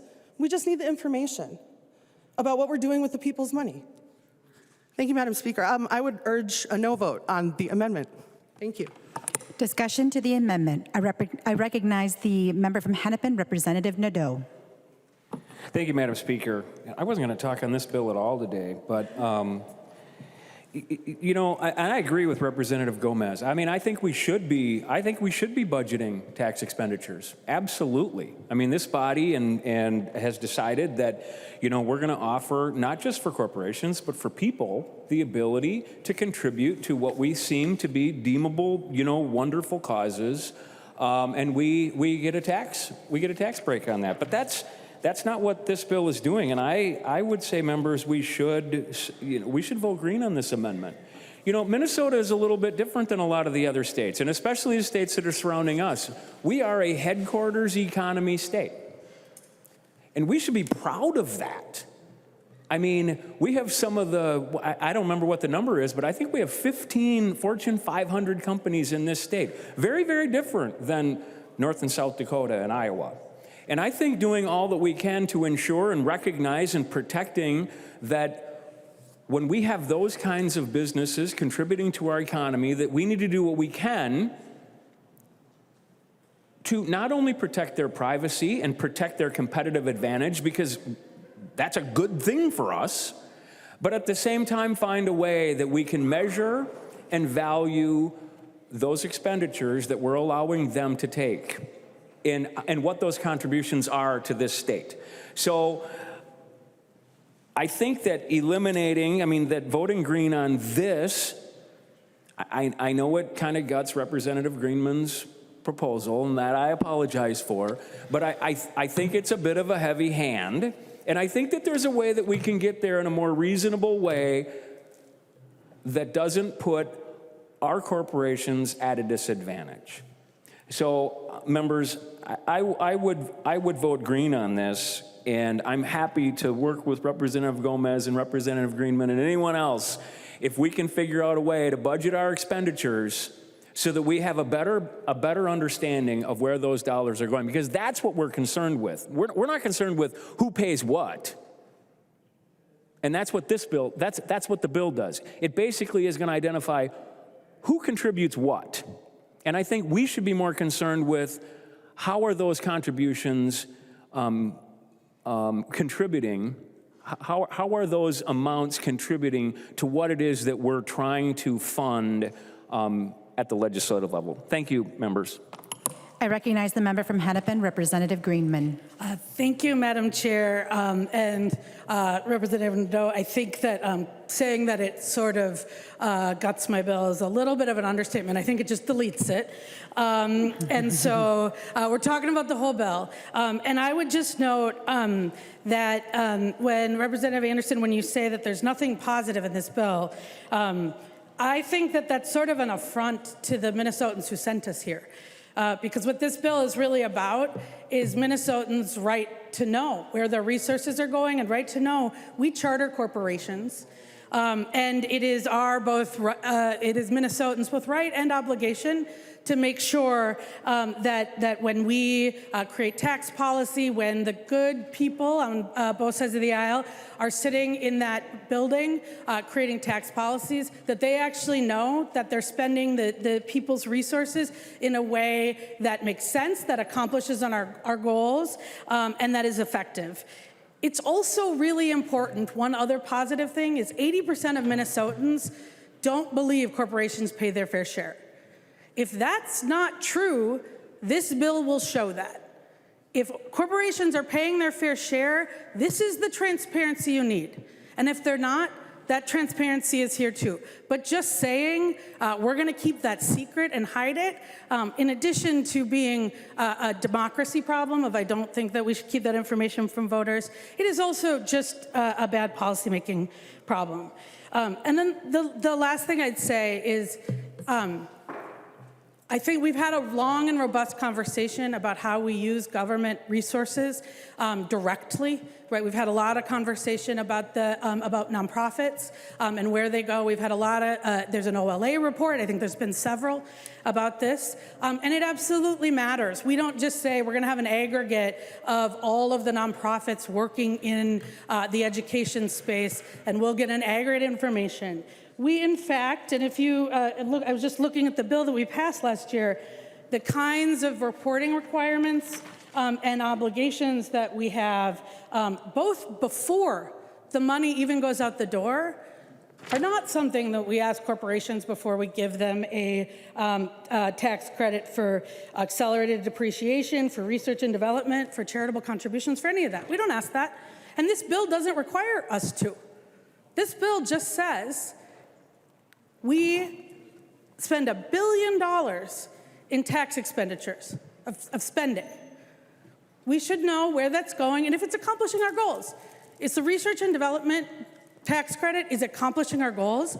Show us, and let's do more of it. But if it's not, we should redirect and do something different. That's the same conversation we're having with nonprofits, and to me, they're just different corporate forms. But the interest in shielding and keeping private the corporations, Minnesota tax filings, right, for all corporations. This doesn't just affect Minnesota corporations. The bill says corporations making over $250 million who have money or who make revenue in the state. That's every, if you're making money in the state and you're over $250 million, it doesn't matter if you're headquartered here. Right? And that's important because we want an even playing field. But it was also important and I think I've had conversations about where that income level is we want to make sure, and we have been hearing from small, medium-sized businesses, that as they compete with these giant, increasingly concentrated companies, that they're on an even playing field too. And so I think when we talk about these biggest corporations who are exercising not just power in our economy, they are exercising power over our economic policy and our democracy, that we are asking for a little transparency. And I think the people of Minnesota, and I certainly hope our members of our tax committee want this information as they're deciding whether to make these tax decisions or not. This seems like a simple no-brainer, so please, I'd ask that you vote no, and just think about the information that Minnesotans deserve and the information we need as policymakers to make decisions about how we're using the public's money. Thank you. I recognize the member from Hennepin, Representative Robbins. Thank you, members. I appreciate the discussion today on this. I think it's really important to think about what is being disclosed. We've talked about this a lot in the tax committee, and we offered very reasonable amendment that if people, and I think we can already know this, but if you want to know what the state is spending as a tax expenditure on the R&D tax credit or the angel investor credit or some of these other things, knowing that at the aggregate, I think is very, very good and smart policy making, and we absolutely should be tracking that. And I'm supportive of Chair Gomez's efforts to look at all the tax expenditures and to sunset them and to make sure we're doing regular reviews of this. I think that's all very important. But this level of disclosure of each individual company's tax returns is a whole nother kettle of fish, members. And if we are asking companies to disclose, first of all, only companies that are based in Minnesota get the benefit of these tax benefits for the R&D tax credit and things. So to say it's an even playing field for all the companies that have $250 million more in business is not true. Those tax expenditures go to companies based here, and it will hurt our Minnesota-based companies. But secondly, right now we can see how much we're spending on the R&D tax credit or the angel investor tax credit aggregate, and I think that's a very important thing to look at. But if we're asking individual companies to publicize their tax returns so we know what they spent the R&D tax credit on, what they spent the angel investor tax credit on, how they're claiming it, that means we are disclosing very private information that will affect their competitiveness. And Minnesota is already an outlier. We have the highest corporate tax rate in the country, 9.8%.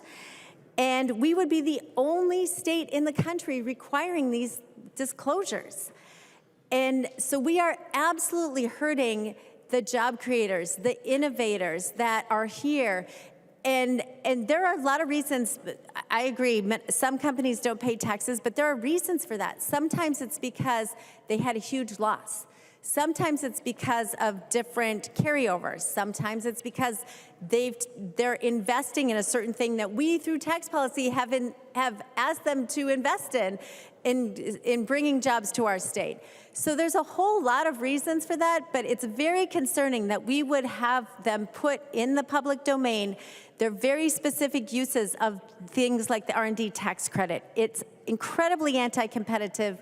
And I think we can get at the legitimate policy questions about tax expenditure by having these aggregate disclosures, which I think all of us supported in the tax committee. Thank you, Madam Speaker. Please vote for this amendment. I recognize the member from Fillmore, Representative Davids. Thank you, Madam Speaker and members. Has there been a roll call requested? I request a roll call. A roll call has been requested. Seeing 15 hands, there will be a roll call. Representative Davids. Thank you, Madam Speaker and members. My heart went pitter-patter just a bit when I might switch my position on the Anderson amendment here, because Representative Greenman said we would find out from information collected if corporations are paying their fair share. I was so excited. I'd like to know what the fair share is, so if Representative Greenman would kindly yield. She will yield. Representative Davids. Okay, thank you, Madam Speaker. And Representative Greenman, you said that from this information we could find out if corporations are paying their fair share. Could you define fair share? Representative, I want a percentage. Representative Greenman. Thank you, Madam Chair, and thank you, Representative Davids. And I think we had this conversation in Tax Committee, which is we live in a democracy, and I think that our fair share is what Minnesotans, and in this case we're talking about Minnesotans, believe it is. And so I think as we're all talking to our constituents and we come here and make those decisions, I don't think that there's a commissioner of revenue who should say what the fair share is. I don't think that it should come from on high or a think tank or a bunch of experts. I think what their fair share is what the people of Minnesota say. What are the places that we want to have shared resources to take care of each other, to ensure that we have roads and bridges and schools and clean water? And how are we going to do that together? And that's where I think that we define our fair share. Representative Davids. Well, thank you, Madam Speaker. In other words, no answer. So when you said we would find out what the fair share is, to me, that's a number. The fair share is 20%. The fair share is 30%. And then, Madam Speaker, Representative Greenman comes back and says, well, it's what somebody in Minnesota thinks it might be, possibly, maybe. So please, don't use the irresponsible language of fair share when you cannot define it. Thank you, members. I recognize the member from Olmsted, Representative Quam. Thank you, Madam Speaker. And Minnesota is not an inexpensive place to do business in. And Minnesota is not a huge market compared to some of the, we're not the big hazunga that several large states are.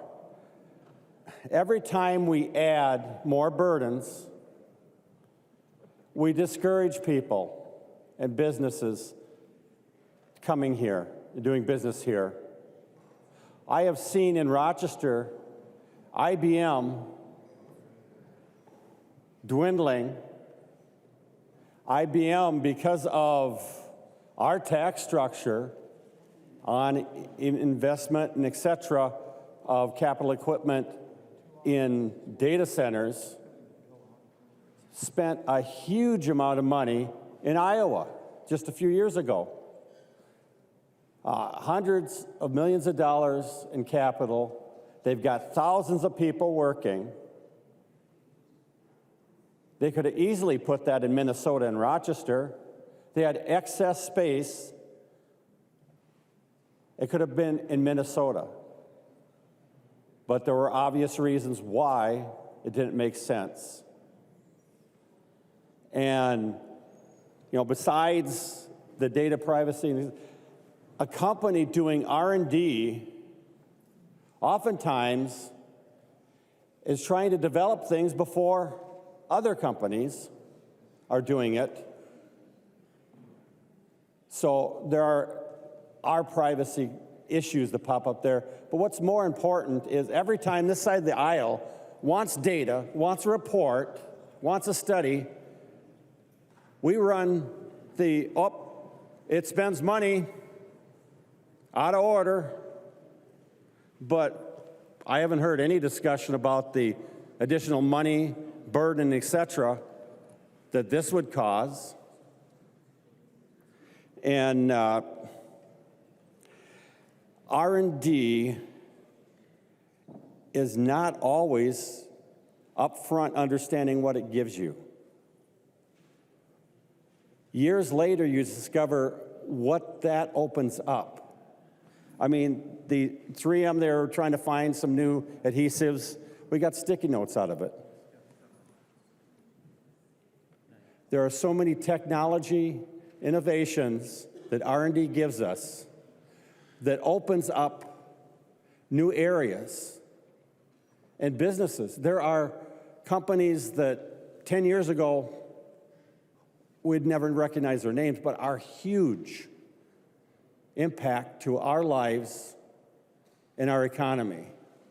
So if Minnesota wants to be the outlier with additional burdens and hassles, we'll continue to see a decrease of what comes here and what goes in other parts of this country. And to say, well, it's fair because everybody, well, if I am selling or going to do business in Minnesota and it's more of a hassle, more of an expense, I might just, it's a small market. I'm going to make a better business case investing in and going after other states. And I have worked for companies that were international, and I've worked with people from many different continents. And one of the things that I learned is that there are special things about many places around the world. Minnesota, I love. I moved back here because of the community. But frankly, a lot of people, well, we don't have winter down here. Why don't you live there? We have a climate, business climate that we need to worry about. This is going to decrease the opportunities our people will have in Minnesota. Vote green. I recognize the member from Clay, Representative Joy. Thank you, Madam Speaker. Members, here we are again. Thank you, Representative Anderson, for this amendment. This amendment's going to be good to hopefully keep people on this side of the river not going to North Dakota. When we continue in government, as we heard earlier, Representative Greenman said 80% of people want us to look at corporate tax and have them disclose and make sure they're paying their fair share, I think is Greg Davis's favorite. He loves to hear fair share all the time. For roads, bridges, we want them to pay their fair share. We want corporations to show us a study that they're paying their fair share to pay for roads and bridges and all the infrastructure. I don't know what that percentage is. We'll get it eventually for Representative Davis. But this is going to continue to push businesses across that river in my district. When we continue to put regulations and the state of Minnesota continues wanting to push on corporations and push them out of the state, this is what we're seeing. This is where it just drives me, I'll use Ann's favorite quote, bonkers, that we're continually destroying the border cities.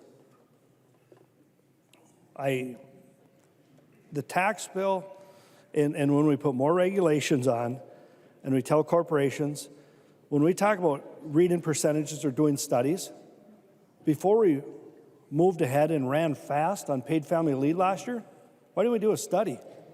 I guarantee we're not going to come back with 80% saying we want paid family leave, because businesses are already very upset about this, but they'll pay their fair share. We don't know what that's going to be again. We do kind of have an idea in that. But this is a good amendment. This helps my district try to keep businesses in a Minnesota climate when we're right now attacking businesses and moving them out. Right across that river. I mean, it's literally, you can see across it. We have to start not just focusing on metro and trying to grow all the businesses here, but we have bordering cities. Let's grow all of Minnesota. Let's grow our tax base and get everybody to be in Minnesota. But when we attack these, the corporations look at, I can build in North Dakota or I can build in Minnesota. And they get one page from North Dakota and they get 100 pages from Minnesota telling them what they got to do. Members, this is a good amendment, and I encourage you to vote green. Thank you. I recognize the member from Morrison, Representative Schultz. Thank you, Madam Speaker. I had to step out of the chamber and back into the chamber, then back out and back in. And amidst this, I'm learning a lot. I'm old enough to remember a decade ago when it was $2 billion worth of new taxes and new fees the last time the DFL had the complete trifecta. And at that point in time, you know, the words spoken by then Governor Dayton, we had achieved the fair share. We had achieved the fair share. Then some time passes, about a decade, I suppose, and then we get to a point and we're raising taxes by $10 billion. $10 billion. Multiplied by 5, take $2 billion worth of tax increases, multiply by 5, get $10 billion worth of tax increases, and then we find out in this body, thanks to Representative Davids here and his line of questioning, that we're not quite sure if we've achieved the fair share. Who can say? Who can say if we've reached that? I guess it's up to the people of Minnesota. But this isn't a revenue problem. This is a spending problem. Because while we took $2 billion worth of tax increases 10 years ago, then multiplied by 5 to make it $10 billion, the state budget has literally doubled since that time. Literally doubled. What kind of path are we on here? When we talk about the people of Minnesota and the decisions that this is really a question of their values, I'm not quite sure Minnesotans understand that. Because the bill of goods that they were sold on the campaign trail was that they were going to get $2,000 rebate checks for every Minnesota individual taxpayer.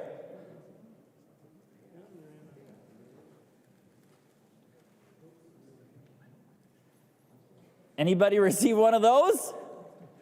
Would Representative Joy yield? Representative Joy will yield. Representative Schultz. Thank you, Madam Speaker. Representative Joy, did you receive a $2,000 rebate check for all of the amazing contributions you've made to our economy here in the last few years? Representative Joy. Thank you, Madam Speaker. I did not. I was just hoping for my fair share.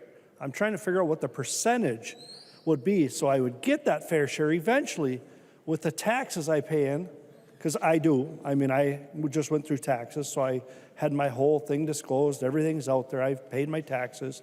But I just want to someday get my fair share. I don't know what that's going to be, but I did not receive that check. Thank you. Representative Schultz. Thank you, Madam Speaker.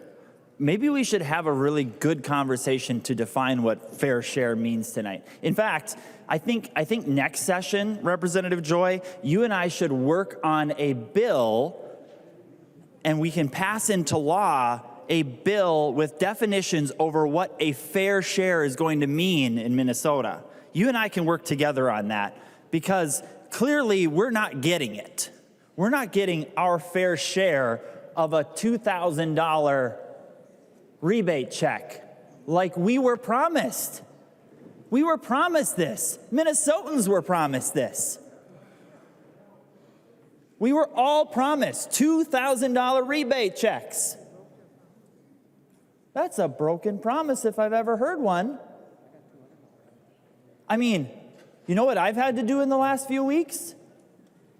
I've had to fight for Minnesotans who didn't even receive their $260 check. Because the bloated state government that increased spending by 36.5% couldn't even deliver the rebate check to them. Oh, by the way, the $260 rebate check is only just over 10% of that $2,000 rebate check that was promised to Minnesotans. So Minnesotans aren't getting their fair share back. I actually think, and actually we've seen this play itself out. Since last session, we've heard that Minnesotans are pissed off. They were told that they were going to get their fair share of $2,000 rebate checks back in their pockets. And over 50%, I think it's probably closer to 2/3 of Minnesotans are pissed off, and they don't trust government because they cannot trust that Minnesota will give them their money back. And instead, a 36.5% increase in state spending last year. And even after all of that, Representative Joy, we still don't know if we have paid our fair share after $10 billion of new taxes. And oh, by the way, as it relates to this amendment, because it's always important to recenter us on this amendment, we would not want to be out of order when we're debating broken promises by a complete Democrat-controlled state government.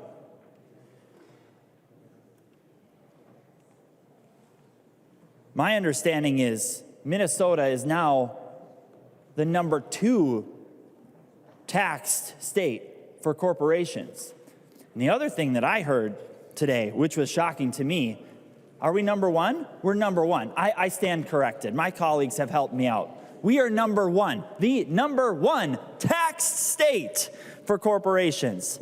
But in the eyes of the DFL House majority, Representative Joy, we actually have the answer to this already. In the eyes of the DFL majority here in the Minnesota House, in the eyes of them, the reason that we haven't yet found your fair share, Representative Joy, is because corporations are formed by the state, not you.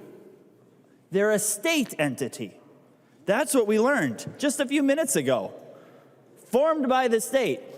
Now, I know, Representative Joy, you have a small business, a great small business owner, and we need to make sure that our small business owners want to do business in Minnesota.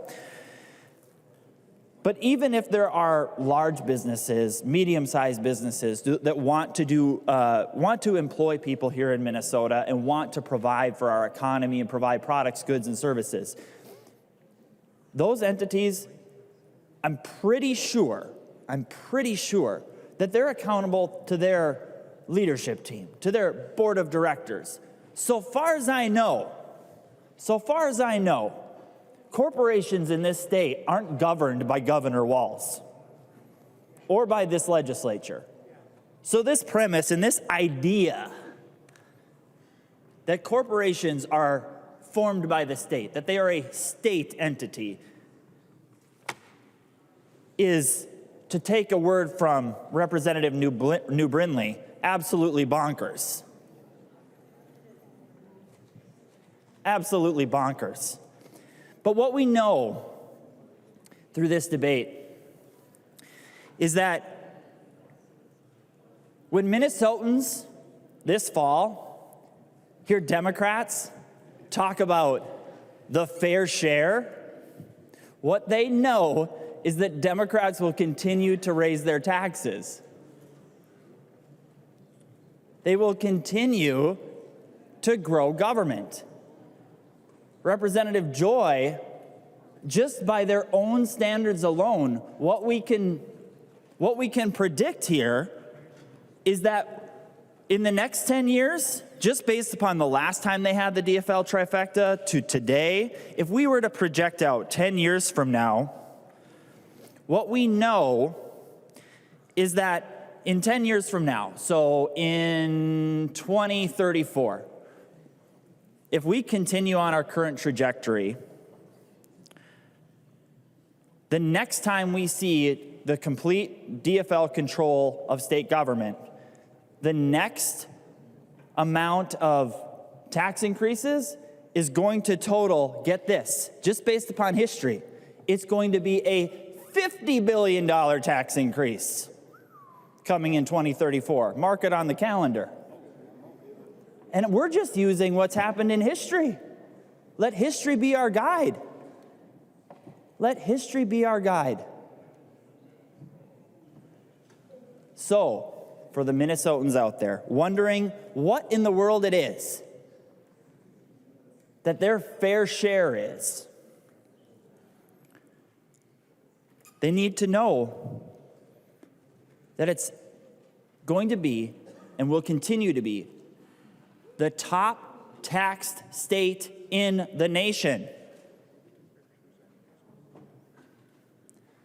That's what the fair share is. The top taxed state in the nation. And when they make promises to deliver a $2,000 rebate check to Minnesotans, what they really mean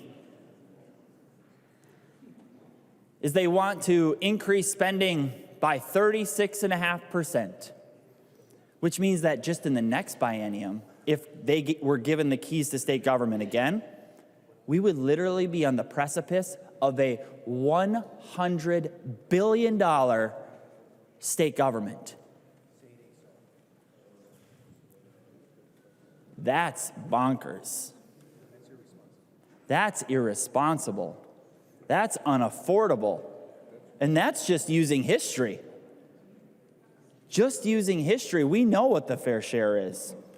The fair share in Minnesota means we strive. This should be the precipice. This should be the preamble to the DFL party's platform. We strive to be the top taxed state in the nation, period. And that, Minnesotans, is your fair share. I recognize the member from Chisago, Representative New Brindley.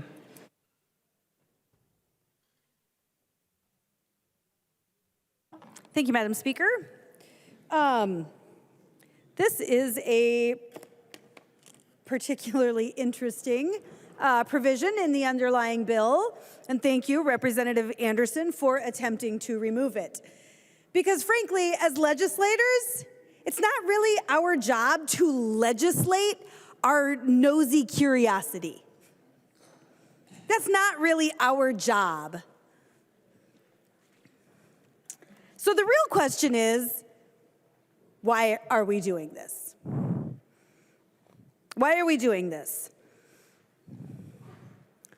Is it to demonize the companies that are actually driving the economy in the state of Minnesota?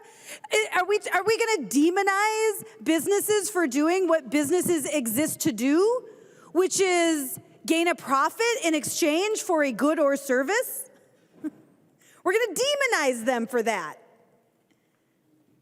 Or are we just satisfying our nosy curiosity? I'm not sure. I don't know for sure what the goal is, but it's not more complicated than that.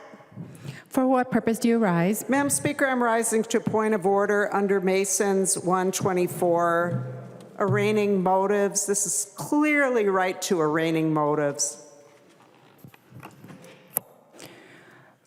Members, please confine your comments to the question in front of the body without arraigning motives. Mason Section 124 prohibits personalities. Personality is not permitted in debate and not questioning motives. Representative New Brindley. Thank you, Madam Speaker. I do think, though, that we can question why we're doing something. I don't know why we're doing this. I don't know why we're doing this. But there aren't a whole lot of options. There are not a whole lot of options on the list of why we're doing this. One of them would be to satisfy nosy curiosity. That would be in the realm of possibility for the purpose of this bill. That's not a good use of our legislative time, nor is it our job as legislators. So really, what we're doing is trying to gain information so we can do something with it. Raise more taxes on businesses? Is that the purpose? Because we are already the highest tax state in the entire country for businesses. We want to demonize businesses for doing what business is designed to do? Make a profit in exchange for offering a good or a service. That is literally why business exists. That is why they exist. If businesses did not make a profit, I assure you they would not exist. As much as we want to live in this fantasy world where profits are evil and nobody needs a profit, that's not reality. That is literally why business exists. But guess what? If they were not providing a good or a service that had value, then they wouldn't make a profit. But this is a fair exchange. Now, this idea of demonizing our businesses, disclosing this information so that we can raise taxes more on Minnesota businesses. I'm not sure if you're aware, but we have an embarrassment of riches, frankly, when it comes to the business environment in the state of Minnesota. We are so fortunate to have amazing corporations that contribute to our economy, that employ thousands of Minnesotans, that provide thousands of good-paying jobs to Minnesotans. Businesses like Cargill, Target, Toro, 3M, tons of them. Best Buy, an embarrassment of riches. We are so fortunate to have these companies. But do you know what we don't get from these companies at this point? Expansion in the state of Minnesota. They're not expanding here. These businesses are growing, these corporations are growing, but they are not choosing to grow here.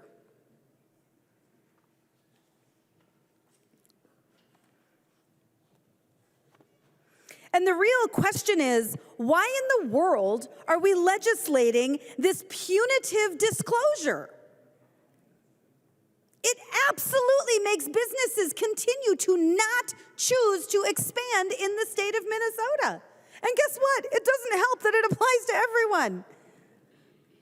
And I can only imagine the challenges that are going to come to that, or the businesses that will pull out. Here's my real question. I was having a conversation with somebody recently about, at what point do we fall? At what point do the businesses start leaving?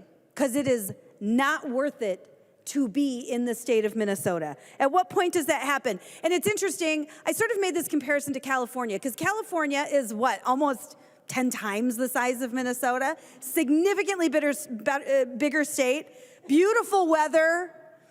They have my beloved redwoods. California has a lot that Minnesota does not have. And for decades, California got away with these kinds of punitive laws on corporations. But the chickens have started to come home to roost. And we now see businesses starting to flee California, and not only businesses, but individuals as well. There's a massive exodus out of the state of California. And the problem that we have here in Minnesota, we are a significantly smaller state. We have a significantly smaller population. Our winters tend to be in the ballpark of 0 degrees. Gorgeous summers. Our winters are cold. I love them, but I know not everybody does. But why do we keep poking and trying to find the breaking point for our business community? Why do we keep looking for that threshold? Why are we searching for the tipping point that is going to actually drive the exodus out of the state of Minnesota? Because while California was almost too big to fail, they really are almost at that level, Minnesota's not. We're not. But we keep poking and testing and trying to figure out what that threshold is, where we're going to hit the tipping point of when we actually just drive businesses out. Because this is not complicated today. This is not complicated. In this world of remote work and technology, Our corporations can move their C-suite tomorrow. They can do that paperwork and have this done almost immediately. But we keep poking. We keep poking.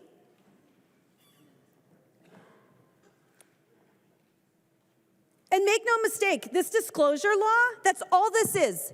This is a punitive disclosure. This is a punitive disclosure that exists for a very few number of possibilities. We're just satisfying our nosy curiosity, or it's something more nefarious. And we're going to continue to tax businesses until they finally just say enough is enough. We're going to continue to demonize corporations for fulfilling their existence, the purpose of their existence. We're going to demonize them for that. To heck with the fact that they provide thousands of good-paying jobs across the state. To heck with the fact that these are the very corporations who have been providing paid family leave for their employees for decades. You didn't have to legislate that for them. They already chose it. These corporations are good actors. They are doing good for the state of Minnesota. They are the absolute driver of our economy. But we're going to demonize them to satisfy some nosy curiosity. Thank you for the amendment, Representative Anderson. I will certainly be voting yes. I recognize the member from Hennepin, Representative Gomez. Thank you, Madam Speaker. Just to go back a minute, I want to thank Representative Robbins and Representative Quam for their comments.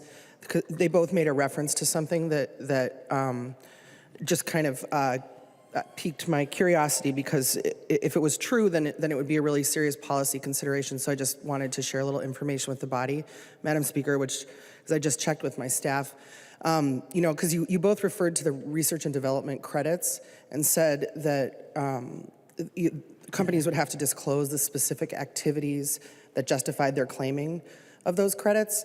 And so when I heard that, I was like, that would be a concern if that were true. So I did just check with my nonpartisan staff, and the information that they report on the schedule to the M4, where they report credits, it just says like, you know, R&D credit and an amount, or like historic rehab credit and an amount. So there isn't disclosure of, you know, kind of like proprietary information about the specific activities that they engage in to claim the credit. So I just wanted to make sure members of the body understood that. Thank you, Madam Speaker. To the author of the amendment, the member from Washington, Representative Anderson. Thank you, Madam Chair. I wanted to just hit on a few other more points. There was a talk from Chair Gomez about tax expenditures, Minnesota tax expenditures. And that has been an issue that we've discussed in the tax committee. I wish I had the exact numbers. I don't. They're in a box in my office waiting to get sent over. But I think the chair said it was maybe 200 million. Generally, the tax expenditures with Minnesota corporations are things, well, first of all, they are things that we have passed as a legislative body. They are extra expenditures, they're generally credits. It's a very small amount of money in the overall scheme of taxes, and they're things for like housing credits. That's probably the number one, would be my guess, or one of the number ones. Transit credits, rehab. So they are things that generally, maybe they're bipartisan, they're probably more so not bipartisan, and they're a very small amount of the overall dollars. But it would be good to know what's happened with them. I would be very good. I'm not a fan of tax expenditures. Frankly, I'm a flat tax person, and we do not have that in Minnesota. But there's easier ways to get about that, very easy ways. All you need to do is ask Department of Revenue to give us the information, to do a study on what happens with tax expenditures, the few that we have passed in Minnesota, because then these are state tax expenditures. A tax expenditure, again, is like a credit. Like we say, okay, you're building affordable housing, we're going to give you a credit of X. And that will go on their taxes. It helps lower their tax liability. I would love to see that information. But this isn't the way you do it, folks. You do it by getting that information in an aggregate from the Department of Revenue. And we have access to that, where there is no individual corporation, company names out there. But that would be good information for us to have. Representative New, you talked about California, and I appreciate that. What's interesting, you said California can no longer get away with these types of punitive laws on businesses. Well, even California doesn't have this law. Even California, crazy California. If this is passed, we would be the first and only, I believe, absolutely the only. And I want to also mention the Amazon that keeps coming up. For last year, we spent a lot of time talking about Elon Musk and in tax committee and you know, how the whole thing works with borrowing money against your stock, you know, to buy other stock, et cetera, by Twitter. Now we're talking about Amazon and the fact that I haven't looked at their tax returns in the last several years, but maybe Amazon isn't paying any federal tax. But that would be because they are doing other things like building buildings with their earnings, expanding with their earnings, including here in Minnesota, expanding. So if you make money and you take that money and you build a warehouse in Shakopee, Representative Tabke, or somewhere else, that, you know, you get to deduct that, folks. That's an expenditure. Again, I haven't looked into their taxes, but there's a reason they don't just automatically not have any income. They're spending their net profits on other things, on legitimate business expenses. But even if you didn't like that, that's not going to, you can't change that with Minnesota tax returns. If their federal return, which controls, says they're not making any net money, you can't tax a zero profit in Minnesota or any state. You are taxing whatever comes in through the federal tax return. So none of this would matter. It wouldn't matter what we see on an Amazon or some company that has a huge deduction because they're building and expanding all over the world. It doesn't matter. It's not going to change the tax situation in Minnesota. Those are issues that are at the federal level. And finally, one more point. Somebody said that businesses aren't private.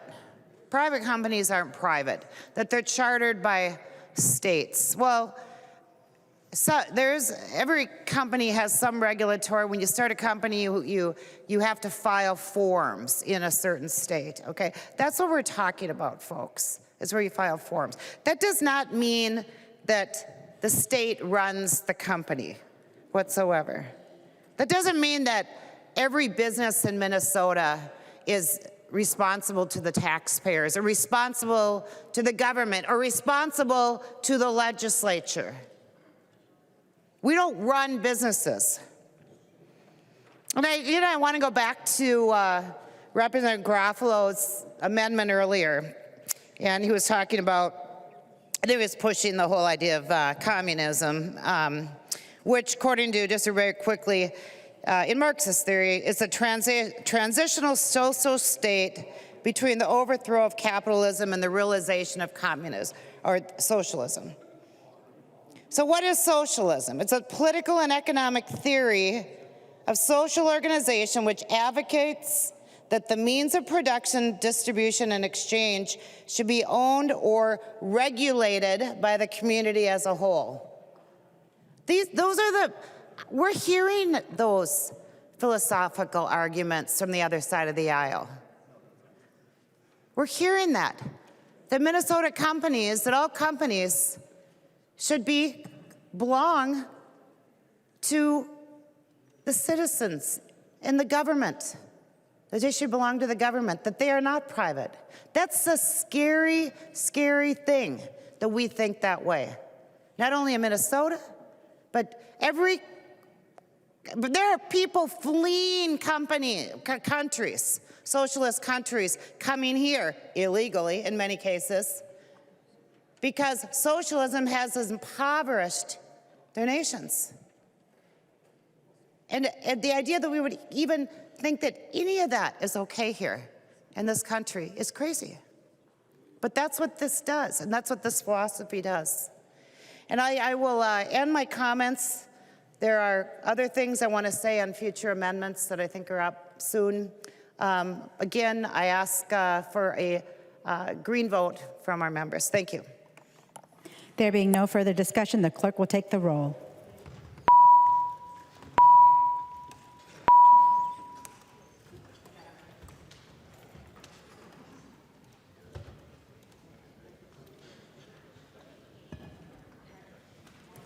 The chief clerk will call the names of the members voting remotely.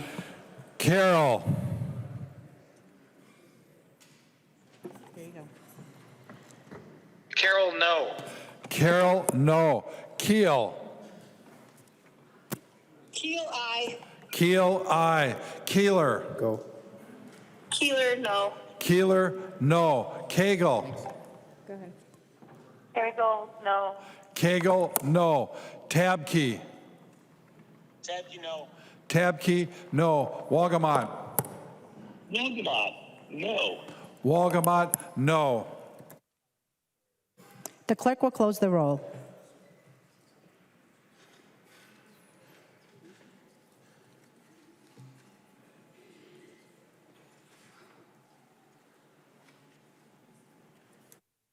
There being 60 yeas and 67 nays, the motion does not prevail and the amendment is not adopted.